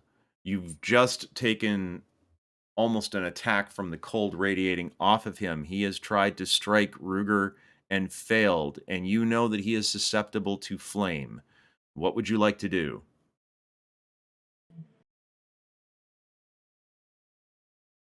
By the way, when you attack, you will attack with advantage. Just letting you know against him. With advantage. Because it's emanating cold. It's that I'm assuming that it is. Yeah, you said it's fire. It's a weakness. Yes. Yeah. Okay. So I will be sending. I guess I have fireball, correct? You do not have fireball. You have firebolt as a cantrip. Bolt. Okay. I will fire firebolt. All right. Advantage. All right. You attack with advantage. How does he have advantage? Reckless attack. Well, it would cancel out because it's a ranged attack within 5 feet. Oh, that's right. Because he is right on top of it. So let's back that out. You do have green flame blade, though. Wait, is that actually a fire? That's what I'm checking to see if it's actually flame. I think so. It is fire damage. It is fire damage. All right. So you have targeted him. You can attack with green flame blade. What that means is it is a fire attack. All right. So that has been set. Let us use Talon.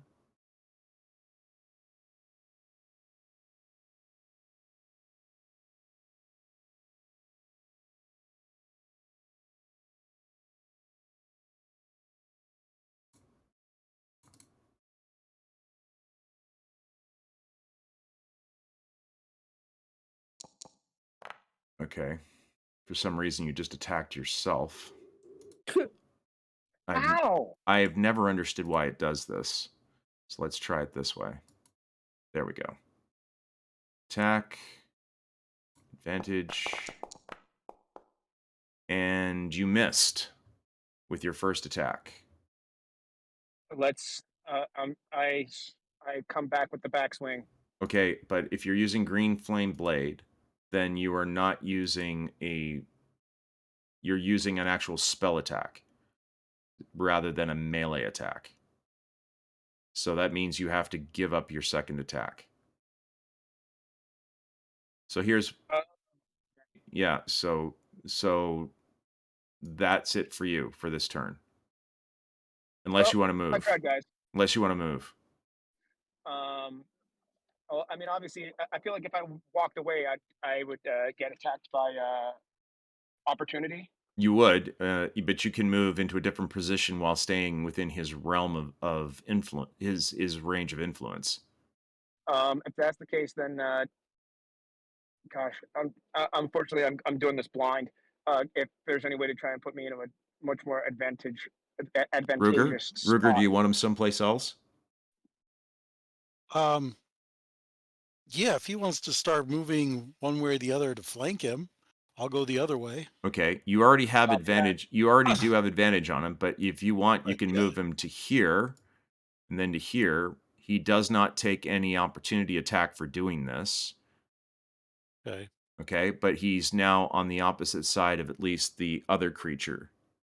And now you guys do have, if this thing stops doing reckless attack, you would be flanking him now.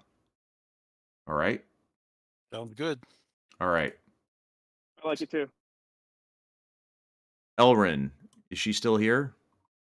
Well, I'm here. Okay. Elrin left a long time ago. I know, but was just checking to see if maybe she had popped back in. All right, so Elrin, you are outside of Elrin is outside of the range of this creature's emanating cold. What would she like to do? She will. Wait, let me see really fast. Let's see who's this. Okay. Yeah. Hold on. Sorry, I can't get a good view of the. Oh, there we go. Okay. All right. So I know that rock is right there, but I can see like the outside of this creature. Yes, Can I take a shot at him or no? you can. No, he's a little bit. He would be getting cover. I don't know if that's the person you'd want to go after. Okay, then she's gonna go after this guy. Okay. Um, In what can I sense? take a step to the right, like this way? You can. Yes, and that would give you full cover from these two guys, by the way. Right. Yeah. Okay. Okay. Great. So she's gonna go there. She's gonna target him. Okay. Let her go to herself. And she's gonna go to her spells. And she is going to trying to get used to her spell book now.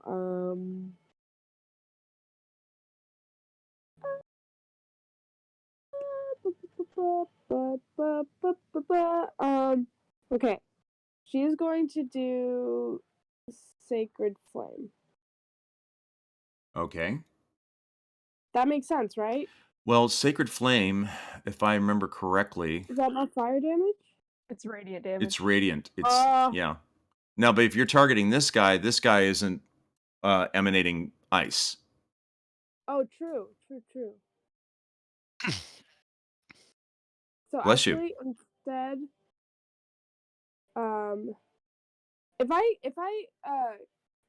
I cast Spiritual Weapon, is that something that just once it's cast, it's just there, or Yes. do I need to cast it every time? Yes. In fact, if you want, you can do cast Spiritual Weapon, summon your holy mace, attack with it, and then cast Sacred Flame as a cantrip.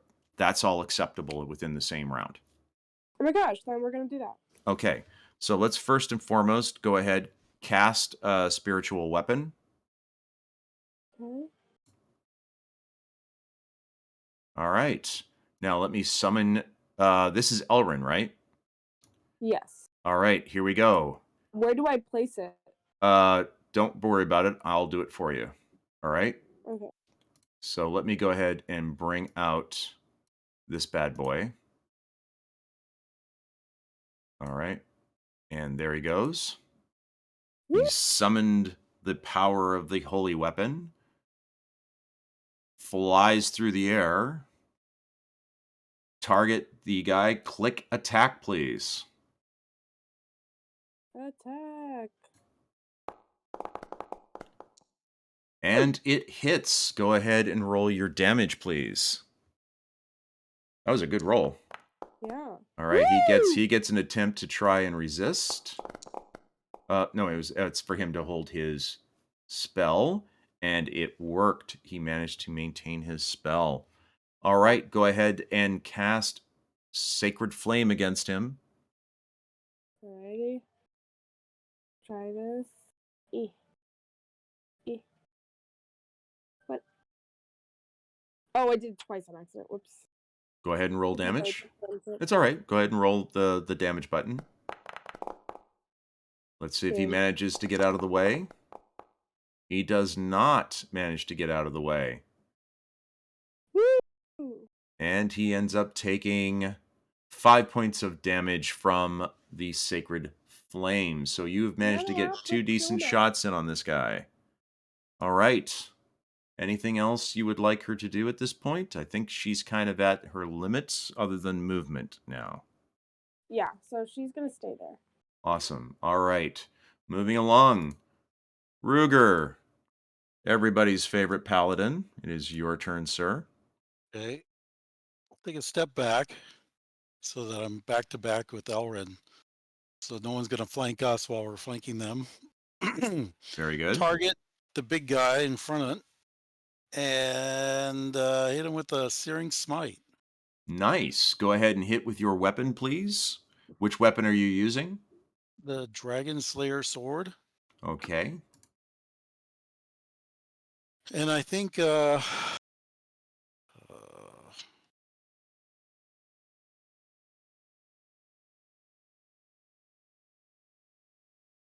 add a divine smite to it. Very good. Go ahead and let her rip. Okay. Dragon Slayer sword attacks first. Did you not get an attack button? I did not get an attack button. Interesting. Okay, let me see what I can do Maybe for I you. untarget him by accident. Yes, you did actually. Target's Sorry. back up. Go ahead and try it again. Oh, it's still not doing. Oh, there we go. It attacked. I didn't see a Yeah, I didn't either. It's attack button. interesting. Let me see. Did it come up on this screen? It did not. All right. So, what did you roll? Did it show what you rolled? It didn't, did it? I don't see a roll. All right. Not sure. Understood. You want me to roll a d20? Yeah, if you'd be so kind. Okay. Oh, interesting. It doesn't show as being a weapon anymore. Don't know why that happened. Okay. All right, 5 plus the bonus of the weapon, which is +1. So that's 6 plus. Remove all the information about the weapon too. Yeah, I know. I'm having to go back off of memory. Plus +4 4, strength. which takes you to 12. What is his AC? His AC is 14. So that blow does not hit, but you still have another one. Go ahead and roll a d20. We'll do this the old-fashioned way. That definitely will hit. Go ahead and roll. For this circumstance, he is not susceptible to draconic pluses on the damage. However, you're using your divine smite. So first and foremost, with respect to the damage, roll 1d12 for me, please. And we will add 4. Because you are using this as a slashing weapon with 2 hands. Oh, you rolled the perfect 12. That means he loses 16 points of damage from that blow. Now go ahead and roll the divine smite for me, please.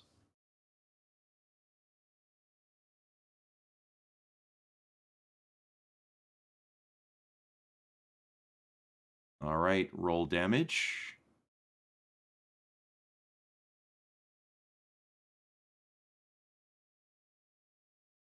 I'm assuming you're only using a first level spell slot, right? Right. Do I Okay. use damage or versatile? Damage, because versatile is if you're going up with higher levels. Ah, gotcha. All right. So you take another 7 off of him. There we go, which takes him down to. Yes, he has been hurt dramatically by that blow. But you notice that the physical act of striking him with the weapon seems to be glancing off the icy exterior of his scales ever so slightly. Damien, you recognize what you just saw, and you yell out, "They are resistant to physical attack." Okay. Because you had rolled a 20. I should have told you that. You deduced that they are resistant to physical attacks. So your Like, 2 I know attack. it's a little late to tell you all this, but yeah. They are resistant to physical attacks. All right. Okay. Wait, physical meaning like touch or If you hit them with a weapon like a like a knife sword? or a sword or an arrow, Got they it. can resist part of that. Got it. All right. Anything else, Ruger?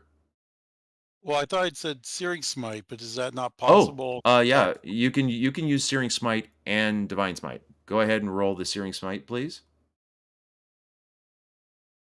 You can stack those.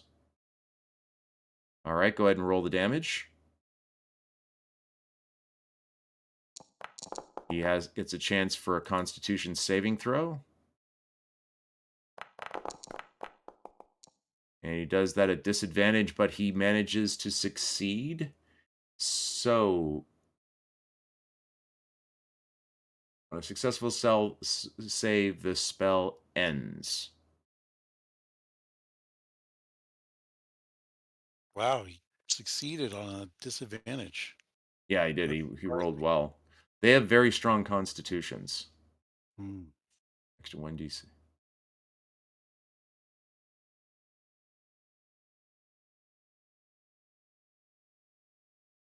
Okay.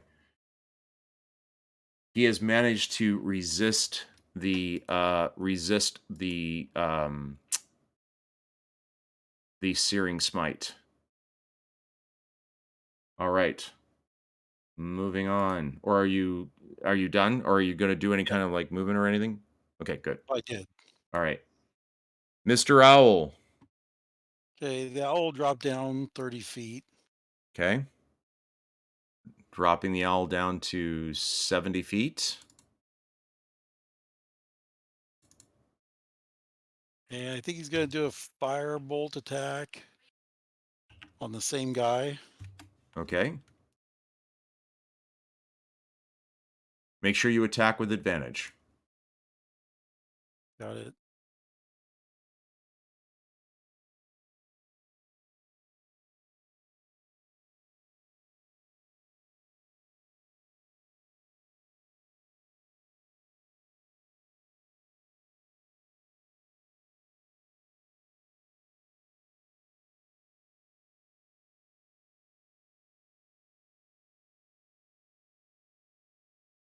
Is it not letting you attack?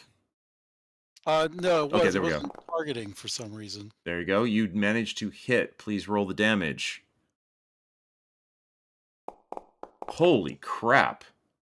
That was a well-placed firebolt. You see the bolt strike, and the flame causes this creature to scream in an even more enraged fashion. So clearly, Damien's advice that the flame is the best way to go had a dramatic effect on the impact and effectiveness of that firebolt. Moving on. Cauldron.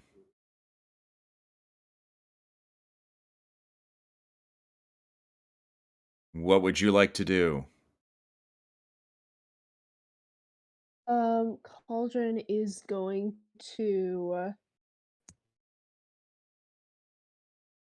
take one of the beads off of the necklace of Oh, fireballs. here we go. Oh, here we go. All right. Who are you targeting? Whose life are you I going to should make target- really complicated? Is it a target thing, or do I have to place down a template? I can't seem to- Yeah. Those are it's an actual physical attack, as you have to throw the bead and you have to make contact. I can't seem to All right, target more than one. Oh, there we go. So you're going with the guys to the north? Yeah, soften them up. Soften them up indeed. Go ahead and throw. Did that work? There we go. All right. So I know it says attack, but it's a save for them. You know what? That's right. Well, you can. All right.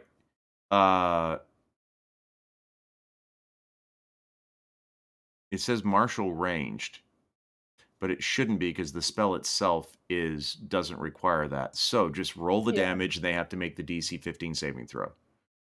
All right, go ahead and roll the damage. It says I need to roll the attack before rolling the damage. Yeah, go ahead and roll Go ahead and roll attack. Doesn't matter. We'll figure it out. Go ahead and roll the attack. 19.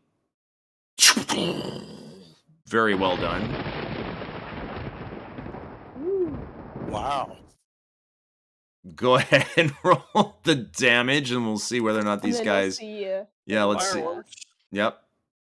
And they haven't started raging yet, so it's a normal for them.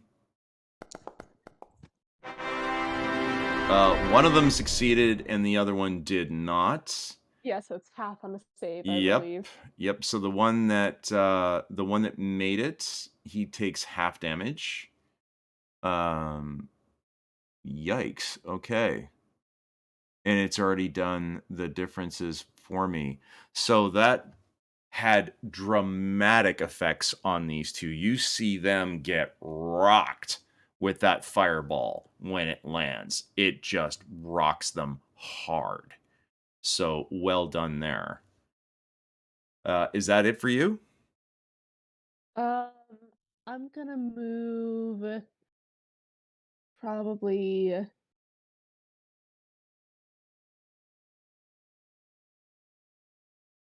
I'm gonna move to nearly flank this one, and we'll see where we are next round. I just don't want to get so close to him that I take the cold damage. Understood. Very good. Moving on then. The next person that we are dealing with, you're in that combat twice. Not exactly sure how you pulled that off. Well, she is a rogue. Yeah. So, I'm going to remove the duplicate of you. Okay. All right. Good. We got past you on that one. That was a little weird. Moving on to the next person. The quote unquote gentleman that you had been dealing with before targets Damien. And you see him making hand gestures. And as he does, you see him utter a word towards Damien.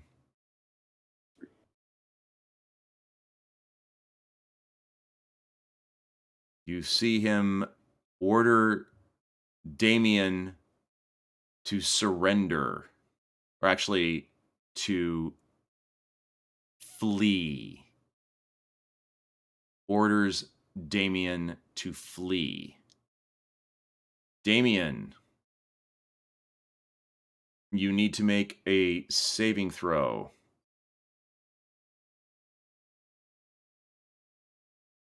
And the saving throw you need to make is...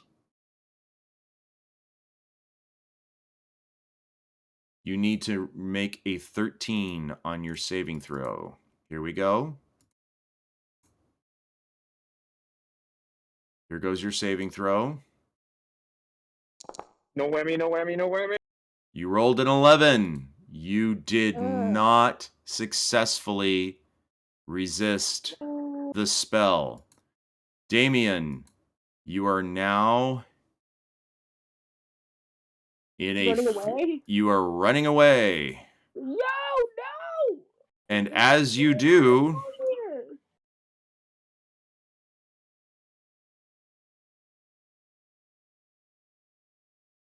Actually, he can't move until his next turn, but he will be moving in his next turn. So at the beginning of your next turn, you will be heading for the hills. You just need to remember that. All right.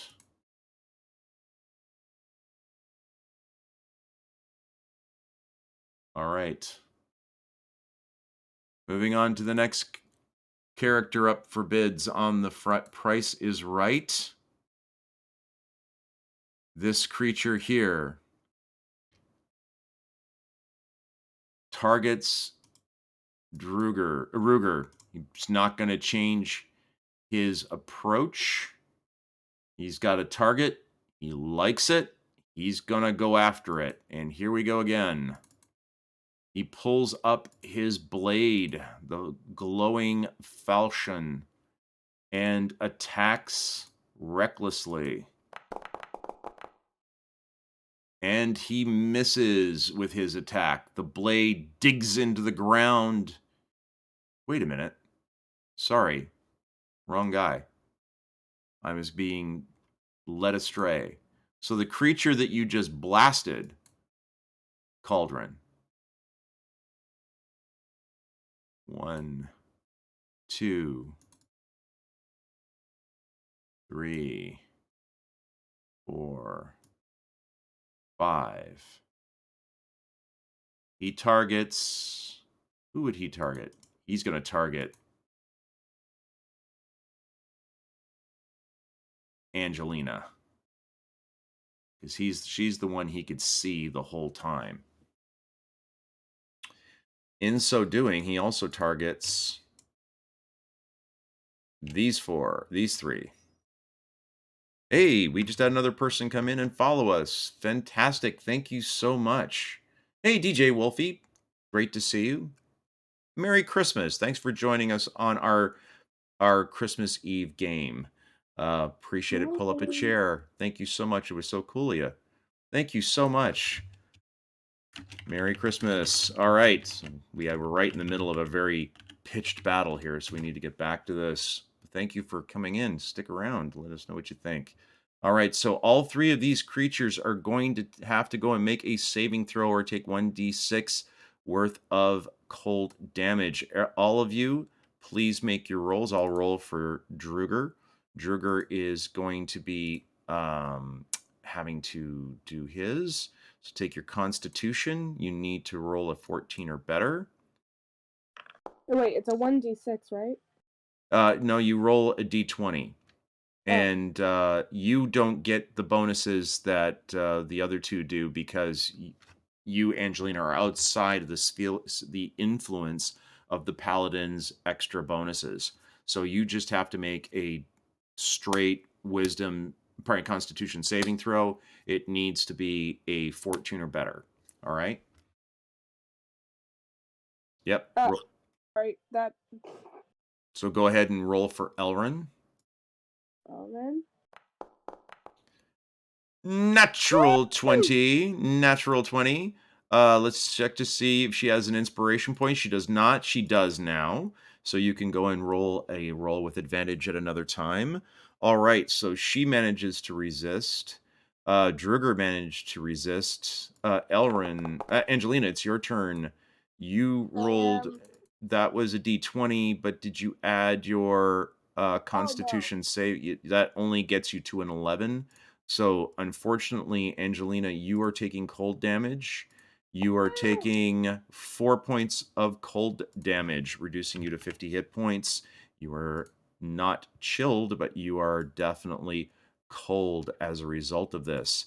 The thing that is more problematic at the moment is he's about to target you with his falchion. Again, large, glowing smoke and ice coming off of this enormous blade. He reaches it up over his head and bellows at you, but you'll notice that this particular one is not looking like he's lost his mind. He has not raged. So he strikes with a regular attack against you and misses horribly in his execution. The blade buries deep into the grass at your feet and does no additional damage. And that is the end of this creature's turn. All right. This creature here steps forward 2, 3, 4. Does Angelina have to roll because she took damage? Yes, she does. She does. She does. So before I do this attack, let me put him back where he was supposed to be. Angelina, you need to roll, and you need to roll. It's not spiritual weapon. Wait, does she have spiritual weapon? No. No. What's not she about that she needs It's to roll whether or for? not she metamorphoses into Ravina. All right, you need to roll a D100, which is the one on the very far right-hand side. You need to roll under a 60 or you will transform. You will have transformed. Guys, Angelina is no longer on the battlefield As she Hi, gets guys. struck, you see her starting to shimmer. She gets hit with that, you see her eyes begin to glow, and then you see another pair of eyes, and then another pair of eyes on her forehead. Her hair goes from flaxen platinum blonde. It starts to wave out and fill out as to a dark, flowing color. She begins to lift off of the ground. Her skin goes red, and her holy armor switches into warlock robes as Ravina, Mistress of the Dark, proceeds to take her place on the battlefield. And let me add her into the combat. Let me move you over here. You are now part of the combat, and you are in the combat in your old place, which is right there, which is where Angelina was. Sorry, right here, which is where Angelina was. Remove from combat. We also have to put aid on you because that carries over. So you still have aid, which takes you up to that. Yes. All right. So you have been damaged. You are now Ravina. Now moving over to the next character, which is this Oregon creature, which is now he is going to, you see him suddenly look up to the skies and start to scream blue bloody murder. And as he does, he becomes enveloped in energy and he rushes forward towards the party, the citizens that you have been protecting. First thing that happens is these three end up being targeted, and you see them enveloped in the wave of cold that follows this insidious creature. They must make their saving throws. People? No. Yeah. All right. He does not make it. He does not make it. And he does not make it. All right, so all of them are taking full damage. I'm just going to do this 3 times so I can see what the 3 of them are. We've got a 6, a 3, and a 4. A 6 lands against this horse. This horse is immediately killed by the cold. You see it suddenly stiffen up. It begins to whinny. You see snorting steam come out of its nose. It quickly covers over with ice. Its eyes glaze over and freeze solid, and it drops to the ground and shatters into a million pieces. Now very dead. The commoner screams out. He took 4 points of damage, which is all he had. Similarly, he is suddenly encased in ice. You see him reaching out towards his family, and as he starts to yell at them to run away, he becomes encased in the frost, and you see his arm break off, then his leg, then his head, and he falls to the ground dead next to the Orgon. And the last creature is this other horse who takes the damage, and immediately you see a huge blister of ice against its skin. And as that happens, it rears up and begins to whinny. That happening, the Orgon then, let's go and kill this human because why not? He's dead. The Orgon targets the horse with his falchion. And as he is screaming like a demon possessed, he attacks recklessly, hitting the horse and doing 10 more points of cold damage to the horse. The horse is now terrified. But that does end that creature's turn. Ravina. Yes. Did you hear that? when when it became your character, there was this dome. Yeah. All right, it Um, is your turn. You have the creature directly in front of you. You have one over here who's now killing some of the citizens, and one over here which you have not seen what his plans are yet. What would you like to do? well, first I'm gonna tell Elren, "Hey, yo, we need some help," and then I'm gonna come here. Okay, that would And then- invite an opportunity attack What? Why? because you're walking out of the attack range of this guy. But I'm flying. Doesn't matter. You're only about 6 inches off the ground. Okay, can I walk this way instead? You can. Is that still an opportunity attack? Nope, because you're Okay. staying within his range of attack. So I'm gonna target both of these guys. Oh wait, I can't do it at the same time. Hold on. So I'm gonna target the far away guy first. Okay. And wait, Eldritch Blast is fire damage, right? Nope. No. It's force damage. Oh my god! I swear. But you have lots of fire spells. So. You do have lots of fire I spells. know, it's so convenient that Eldritch Blast is a cantrip. And have you ever used the ability where you can do like an extra like proficiency bonus damage per turn? The fire damage?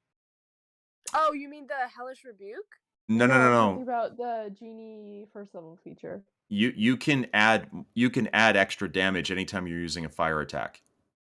It's not just fire attacks. It's every attack. Is it okay? I thought it was only fire attacks, but Sorry, yeah. I didn't think of it until now. Yeah, you get to add an additional 3. I'm going to check to see if that's actually calculated in because it should be, but it might not be. But anyhow, if you're using your Eldritch Blast, that is No. Go ahead. I'm not. Okay, what are you using? I'm gonna do Scorching Ray because I get 3 rays, right? Or do I get more now? 3 at second level, yeah. Yes, You'd have disadvantage on the attack roll against the guy that you're standing right next to. So you might want to just go now for the here's the thing: the spells that you had put in. Hold on. What did Eva just say? Oh, you don't want to target this guy because you're right next to him, so you have disadvantage on the attacks unless he's reckless attacked, which means it just camps out. You have normal. Oh, okay. All right, yeah. Right. Yeah. But also what Kevin was saying. Yes, I was about to tell you the 2 spells that you still have sitting in your pact magic that you can use were Thunderstep and Fireball. Scorching Ray you had switched out. Well, actually, you do have Scorching Ray. I do. You have the ability. No, hold on. I have Fireball and Thunderstep as my 3rd level. Yes, but you don't have you're a warlock. So you have you have 2 spell slots and you have to pick them in advance. And you had picked Fireball and Thunderstep. Yeah, but Scorching Ray is she a should have second more level spells spell. known than that, right? She does have more spells known than that. Yes. My Scorching Ray is my 2nd level. My 3rd level, I have 2 spell slots, and that's where I did Fireball and Thunderstep. All right. Well, we'll count Scorching Ray as one of your spells. So go ahead and Wait, but it's just a 2nd level spell. yes, but you're upticking it to 3rd level. No, I'm not. Everything you cast as a warlock is automatically your highest spell level. Oh. Yes. Forget how it presents in your spell book. So I only have 2 spells? Correct. So after I do 2 spells, I can't do any spells. Yes, but unlike everybody else who has to wait to the next day, you just need to wait an hour. You just need to rest for an hour. Pop into your brooch for like 5 minutes and you're ready to rock and roll. I'm so confused. Okay, whatever. I'll explain this to you again. We've had this conversation a couple of times. I'll explain it to you over dinner tonight. I don't think so, because I definitely have not known that I only had 2 spells. I've been using a bunch more spells. Okay. Okay, anyways. I'm gonna go and do this guy.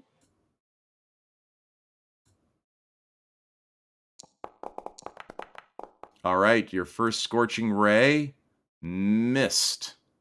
Did you attack with advantage? No. Okay, roll the attack again.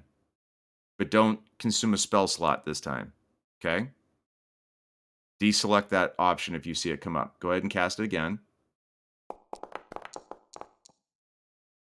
Okay, that time it hit because he's raging. So you get advantage. He's reckless attacking and raging. So you have the ability to get advantage on him when you attack. So the second roll was high enough, so it struck. So go ahead and roll your damage, which in this case should be let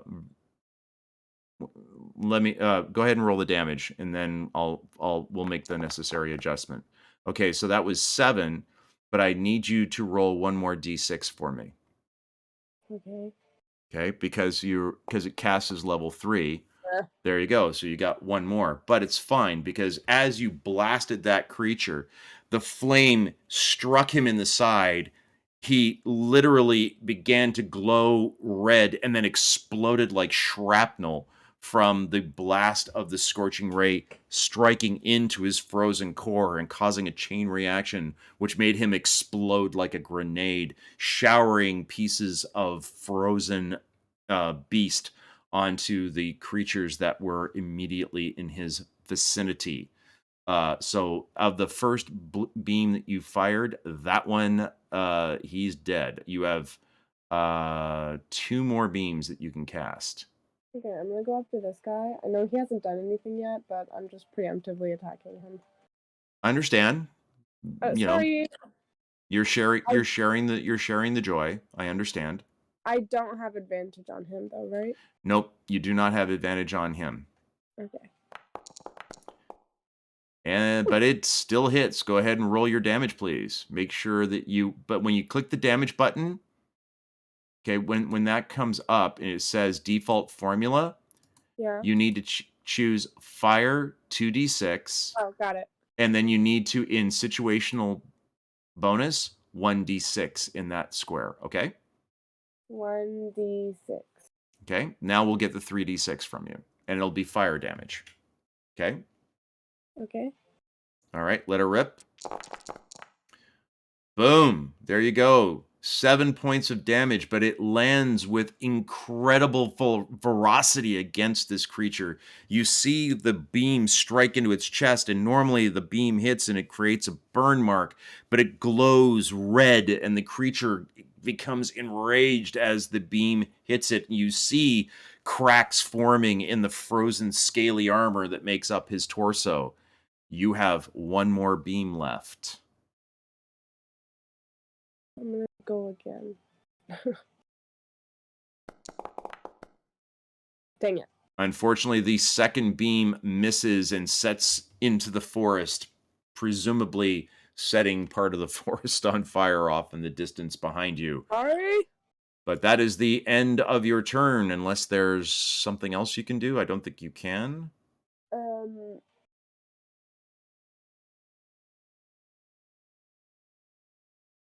All right.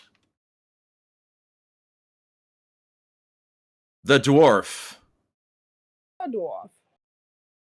who looks over at the Orgon and says, I'm gonna open you up like a pudding, you scaly bastard, as he whips out his dwarven battle axe.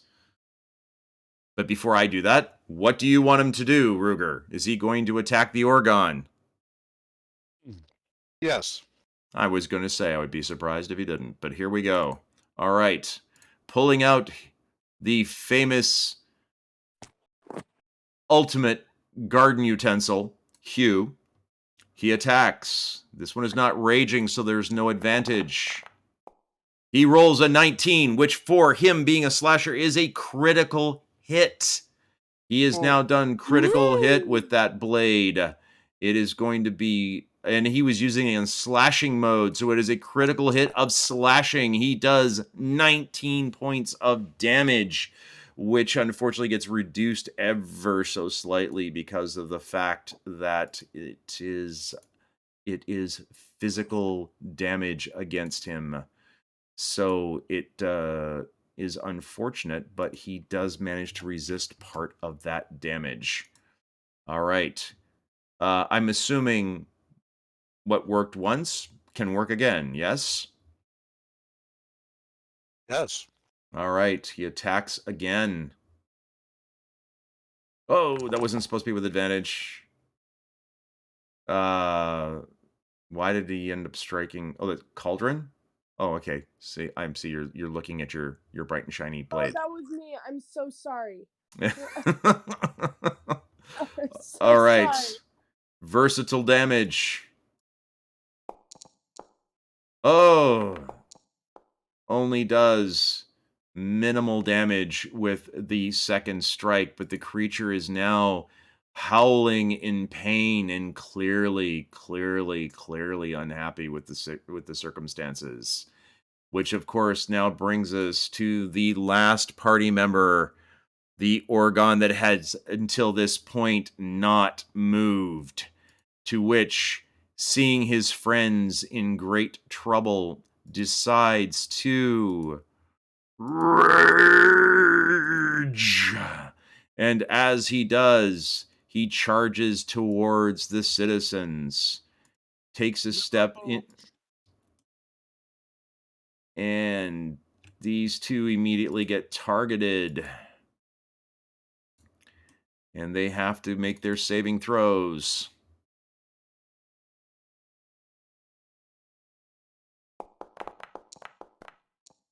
The horse makes his saving throw. The human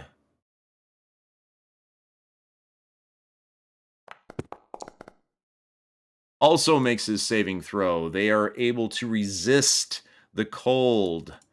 But let's see how they do against the falchion. He targets the human, the commoner, the farmer who's screaming, "No! No!" And as he does, the falchion comes down on him. Oh, this is going to be ugly. He gets hit for 12 points of damage. The blade passes effortlessly straight through the farmer, starting at his collarbone and exiting out of his groin. The farmer frosts over and falls in two frozen heaps that immediately shatter into a million pieces the second they hit the ground. And the poor, helpless farmer is now dead. There's a crystalline shattering sound as he falls to the ground. We now come back to the beginning of the order. This is the second round of combat. The raging Orgon targets Ruger. And this time it really is him and not me being stupid. He attacks, foaming at the mouth with his great sword, attacking with advantage in round 2. And he misses. However, you and Damien, before Damien leaves, have to make saving throws of 14 or better against his cold radiance. Damien takes 1d6 of damage as he runs away and takes another 5 points of cold damage, taking him down to the 50s.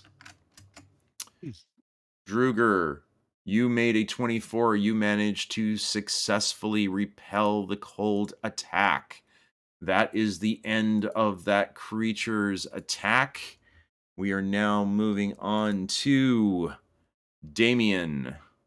Damien has one thing and one thing only to do at this moment.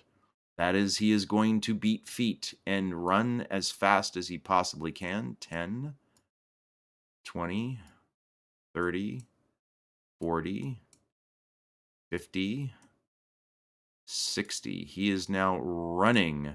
But as he runs, he has to take an opportunity attack from the Orgon. The Orgon then swings out with his backhand towards Damien, who is trying to run under the command of the creature that enchanted him. Here we go. He attacks with advantage. And 18. I think that would actually strike Damien. It would. So Damien uses shield as he's running, and in so doing manages to thwart the attack. That is Damien's turn. All right, Elrin, back to you. Well, so is spiritual weapon can always be an additional attack? Yes, you can, and that operates without concentration. So Okay. you can just keep wailing away with that thing. Now, if Elrin moves, then she'll be giving advantage to the big guy, right? If she steps away from him, she will invite an opportunity attack. All right? Okay. But you can keep attacking with this thing without having to... You don't have to attack him. No, because there's people that are being attacked over here. Correct. Okay. I will... Okay, let's see. Okay. I will... let's see. Sorry. I'm really thinking here. We're gonna do hit with the spiritual weapon again. That guy. And then also Sacred Flame him again. All right, let him have it. First, whatever one you want to do first. Just make sure you don't roll the Sacred Weapon attack, but don't consume the spell slot. It's just a weird peculiarity with the game. Okay?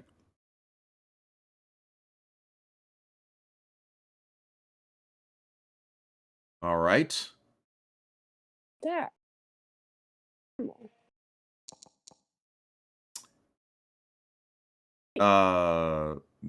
Says you were targeting the Oregon. Shoot. Yeah, you meant to attack. You meant to target this guy, right? Yeah. Okay, so you rolled an 18. Yeah. That would hit. So go ahead and deselect the Oregon, please. Right, and then target. Deselect the Oregon. I did. Okay, go ahead and roll your damage. If he takes damage, I'll just back it out. All right. Okay, that's all right. You rolled 10 points of damage. Holy crap! You did that with a spiritual weapon. Solid shot. Solid shot. You see the blade, your holy blue hammer, slam in, and sparks of electricity come off of the shielding that he has coated himself with, and you see him stagger from the blow as it careens off of him. Go ahead and target him with Sacred Flame now, please. Cast that spell. Right. Do I just roll damage now? Yep. He gets a saving throw against it. Let's see if he dodges out of the way. He fails. So he takes all of that damage. 12 points of damage. Oof. Brutal shot. Brutal shot. All right. Very well done, our combat cleric. All right. Moving along, that takes us over to Ruger. Ruger. Yes. All right. I'm gonna bolt of planar lightning this guy. Okie dokie. Give him a target.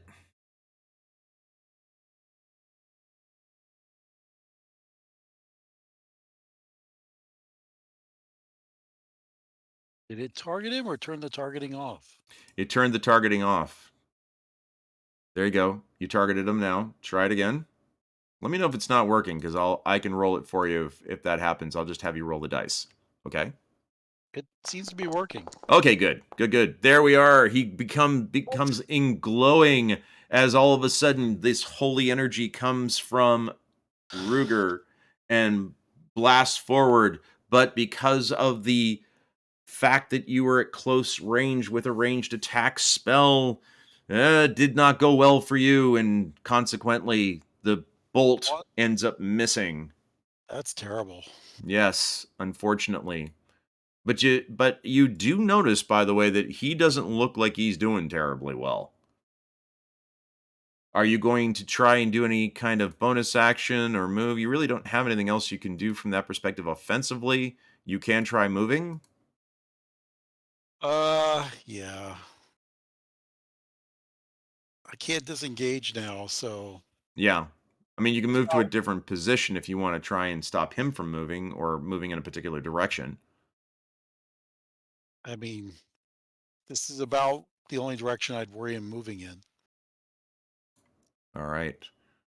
By the way, the commoners at the end of the last round started to, when the Oregon started to run towards them, they are all now in a terrified state, and it's pretty clear that they will begin bolting in all directions in a moment if this does not get under control quickly.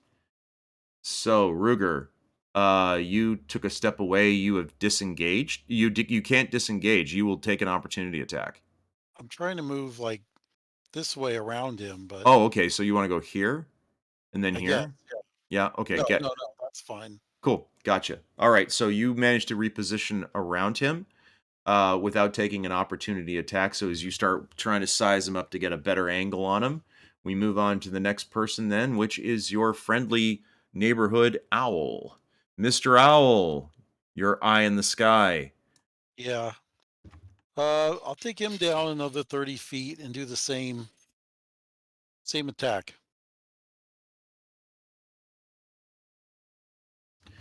Okay. Go ahead and target him.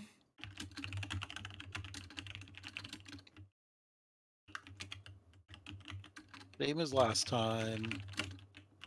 Firebolt. Why is it not?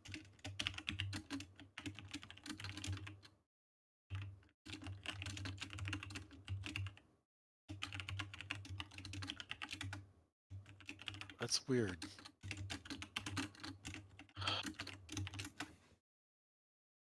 All right. Sorry, I was just answering a question that had come in chat about how to get started in D&D. I recommended going to D&D Beyond, downloading the free basic rule set, which you can get there, and subscribing to Fred Wheeler's How to D&D set. It's a really good starter place on how to learn.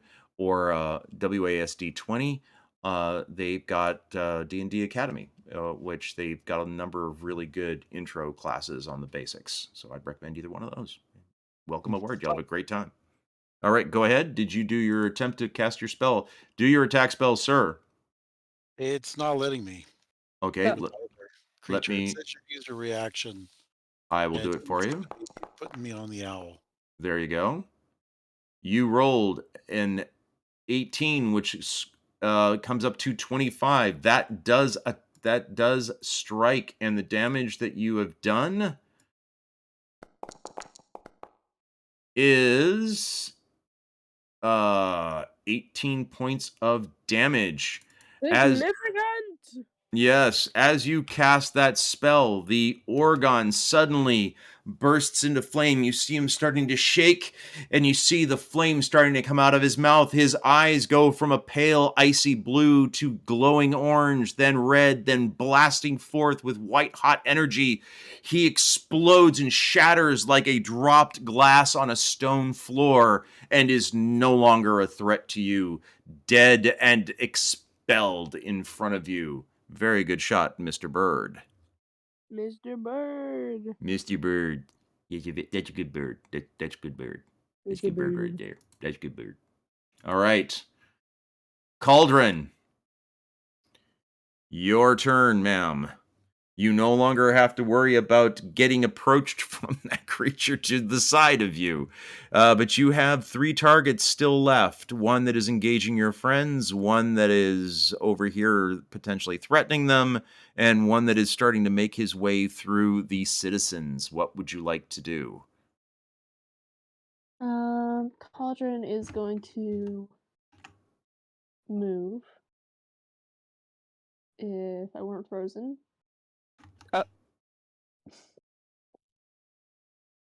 Ooh, what are you going to do?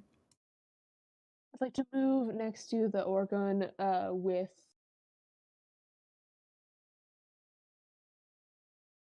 everyone surrounding it in the middle. Okay. Ah, I see which one. You're the one that's engaging your buddies. All right. Oh, there we go. I'm back. Oh, Hey. she dropped for a second. There Oh, we go. oh. The joys of technology. Thought I was back. Okay. Do you have the roller in front of you? Can you roll? Do you need me to roll for you?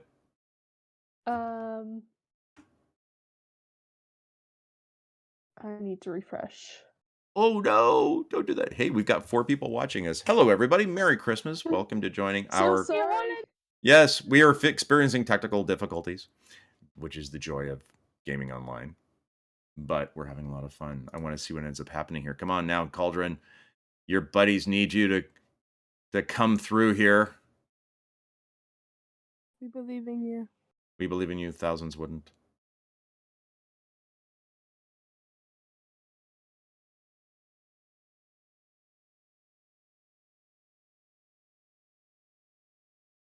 The only person who is walking out of this thing unscathed, I think, is going to be Cauldron. Everybody else has taken damage. Isn't that what it always is? Yeah, pretty much. All right. Go up next to Druger, was it? Okie And dokie. then take my is it attacks with advantage? Yes. Yep. I'm sorry. I thought you wanted Yeah. me to move you. I thought you still couldn't move. I apologize. Did you want to go here? Was that where you were trying to go?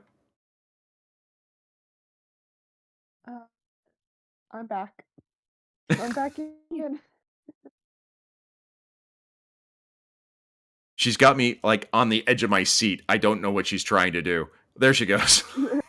Just want to know what's happening. Somebody tell me. I can't stand it. All right. All right. Attacking with advantage because he is definitely flanked. Oh, actually, because he's flanked, I need to change it. Hold on, because you're getting a bonus because he is flanked.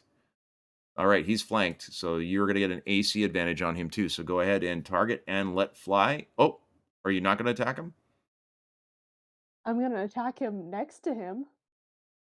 Sorry, on my screen I was down here still. Ah, I see.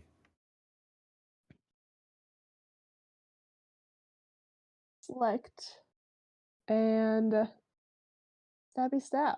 Stabby stabby. The pointy end goes into the bad guy bit. There we go. All right. Dagger +1 attacking with advantage for sneak attack. Here we go. Roll them bones. And that is a hit. Go ahead and give us the damage with sneak attack.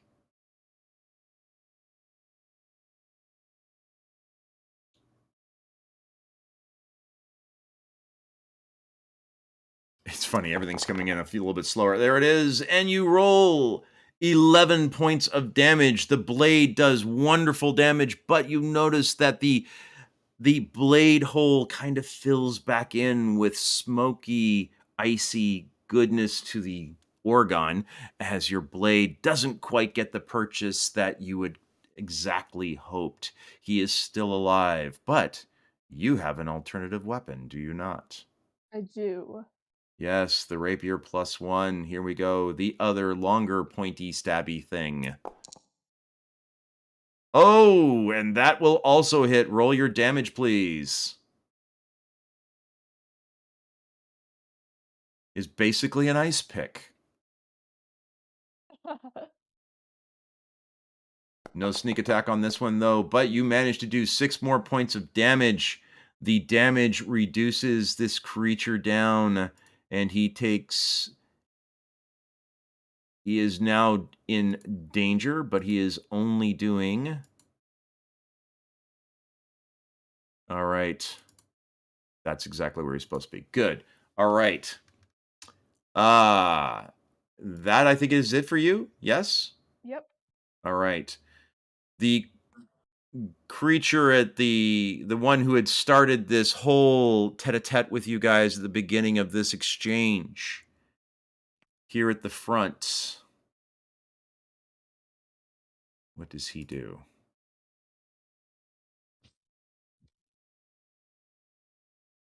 All right. He targets Ruger.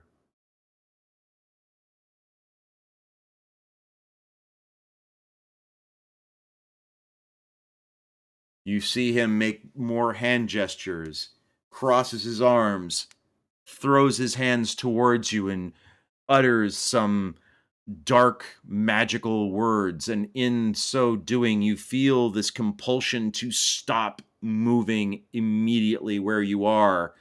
Go ahead and give me a saving throw. You need to be able to do that an 11 or better, Ruger. Wisdom? Yes, Normal, right? correct. 8. You are frozen in place. That counting his bonus? Yeah, it is. He should have proficiency in wisdom saving throws. Is it not calculating it? It isn't. No, it is. It's got it in there. It shows Okay. proficiency. Let's take a look.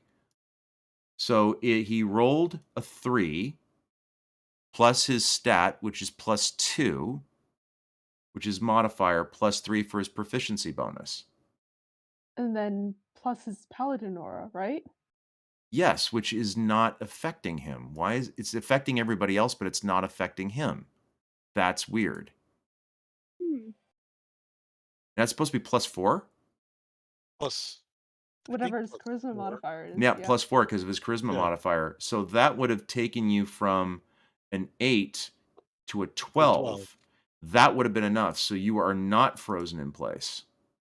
We need to keep an eye on that, Ruger, because I see it's coming through for the other people on their saving throws, but it's not coming through for you. All right? You Okay. could always just give him a permanent thing. Yeah, Instead of relying on whatever you have set yeah, up. I will do so. Let me do that right now. Done. Got so many things to remember. I know. Trust me. All right. Thank you very much for catching that. I thought it was already in there because I saw the +3 and I thought that was enough for him. All right. You manage to make the saving throw. He turns and begins to run.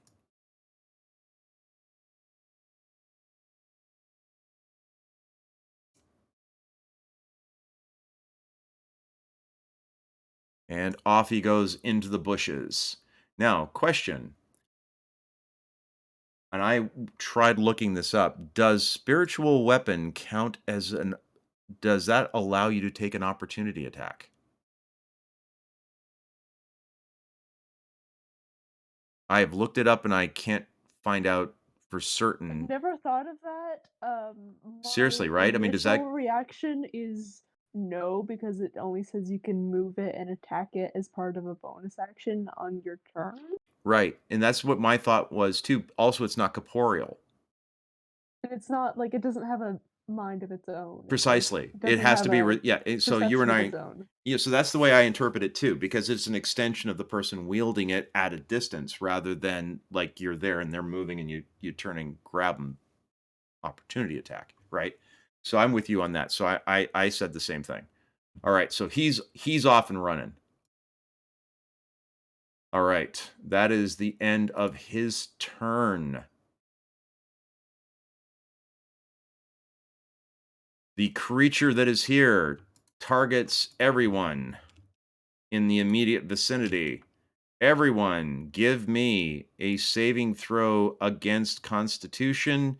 You need to roll a 14 or better.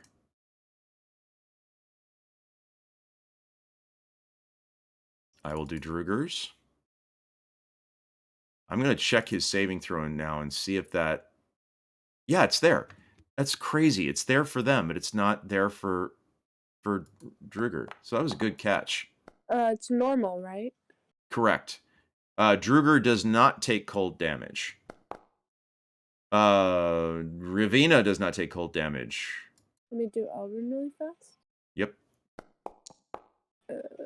Elrin. That's not Elrin. Cauldron, you take damage. And so does Elrin. So, Elrin, you are taking 1d6. Oh, let me make this public. 1d6. You take 3 points of damage from the cold radiating off of the Orgon.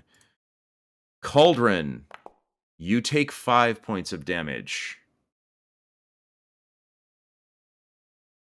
All right. And this is not something you can... Would this... I would allow... No, it's not an area effect. Never mind. I take that back. Eeny, meeny, miny, mo. Catch a tiger by the toe. Who's he going to clobber? Well, the person who's been causing him the most grief is definitely Ravina. No, But I didn't say it, I swear. but the one who's been engaging him physically has been Druger. So I'm going to have him go after Druger. Now, he is not raging. Yeah, I'm not going to have him rage either because he is going to attack. And he hits Druger. And, oof, he does 20 points of cold and slashing damage. The blade cuts into the dwarf, the blade itself causing significant damage. And then as the blade cuts into his flesh, you see spider webs of cold go across the dwarf, and you see Druger go, Rah! As he starts to feel the cold going into his body as the blade strikes into him. But that is the end of the creature's attack this round. Ravina, it is your turn. Okay.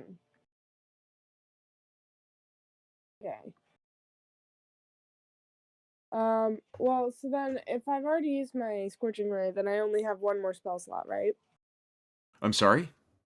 I only have one more spell slot left. Correct. Right? You can still cast, but you can still cast your cantrips. Right.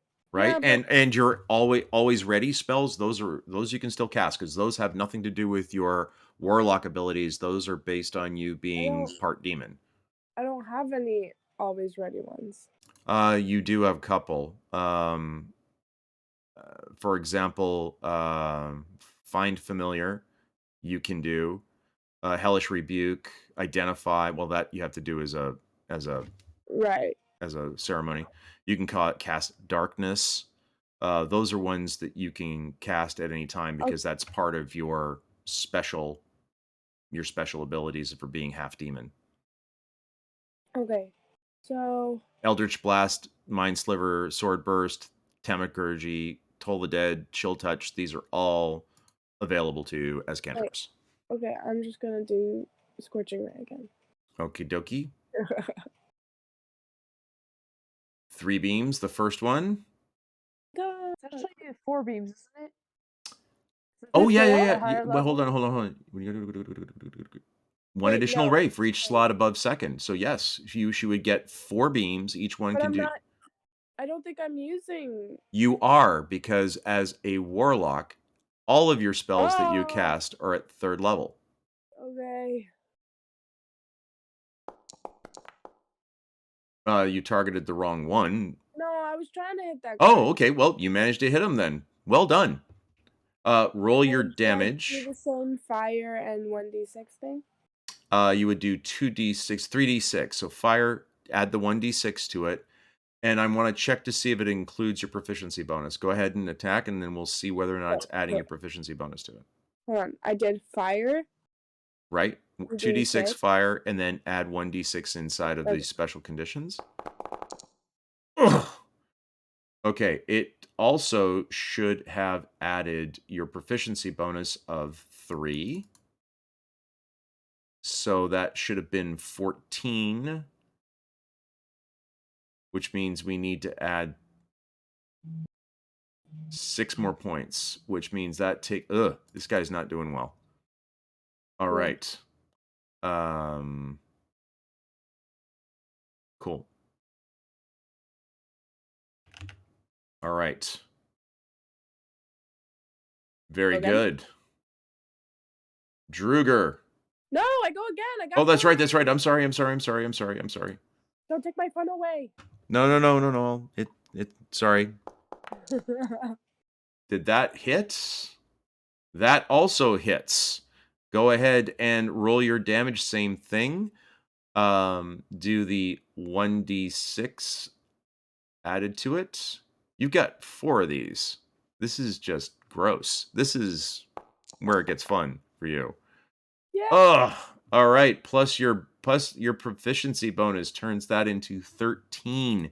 As you strike this creature with this second bolt from you, you see him starting to glow orange at his feet. It slowly crawls up his body. As it gets to the middle of his chest, you see the outline of his heart glowing blue in the center, this radiating cold coming from it, and suddenly the flame attacks it through. You can see this through his body, almost like a lantern. It begins to crack open, and as it cracks, he explodes as almost like stardust and snow as he drops down dead into the grass all around him. You still have 2 beams left.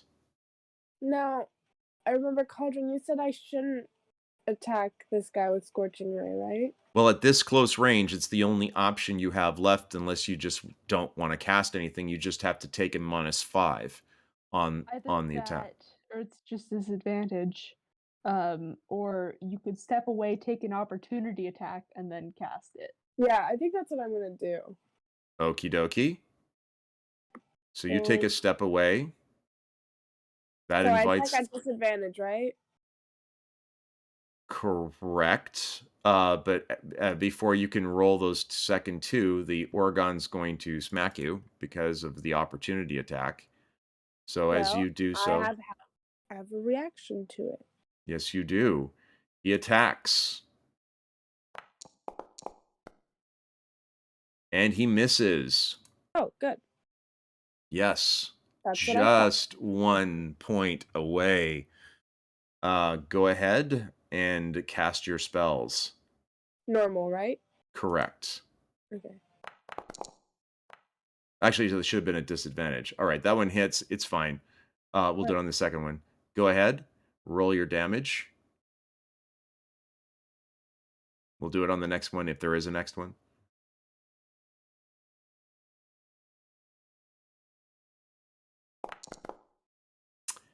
Yeah, there won't be a next one. That beam cut right into him and burned out a hole in his stomach. This one did not explode, but simply the entirety of his chest cavity turns into a cup. And as he looks down, all he sees is the opening, almost like someone had scooped out everything out of a pumpkin shell, leaving nothing but an icy blue interior. And as he looks up to you, he falls down face first into the ground and is dead.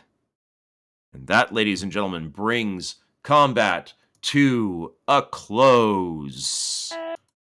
Yay, good work. Hate to say it, but I gotta get running. Yes, and actually, with that battle now being done, the villagers now being saved, except for the ones that are dead, of course. Yeah, I forgot about them. But yes, other than that, everyone is now safe, and you may now continue on in your journey up to Neverwinter. Ladies and gentlemen, boys and girls, very well done. Very exciting, a lot of fun, a lot of laughs. For everybody that's been watching, I hope you guys had a good time. We had a good time. We've had a little bit too much fun. It's been slap happy today, and I regret nothing. I apologize for nothing. But thank you very much for spending your Christmas Eve with us. And for our players, my friends and family here, thank you very much for spending your Christmas Eve with me. I had a blast. It was great to have everybody in, at least for part of the game today. Great, exciting gameplay. You guys did well. I really thoroughly enjoyed this one, and I'm still grinning from ear to ear at some of the things you guys did today. I will see you all same bat time, same bat channel at our next game, which we will try and schedule for next weekend, which is New Year's Eve. So we're going to have to get creative with that one too. So everyone be well, have fun, stay safe, and I will talk to you guys on separate channels later on. Take care. Yep. Hi, Merry Happy New Christmas. Year. Merry Christmas and a happy Merry New Christmas, Year. everyone. Happy New Happy Year. holidays. Be well. If you haven't already followed us, please hit the follow button because we'd love to see you come back in again. Follow. All right. Follow. Cheers. Later. Bye. Bye.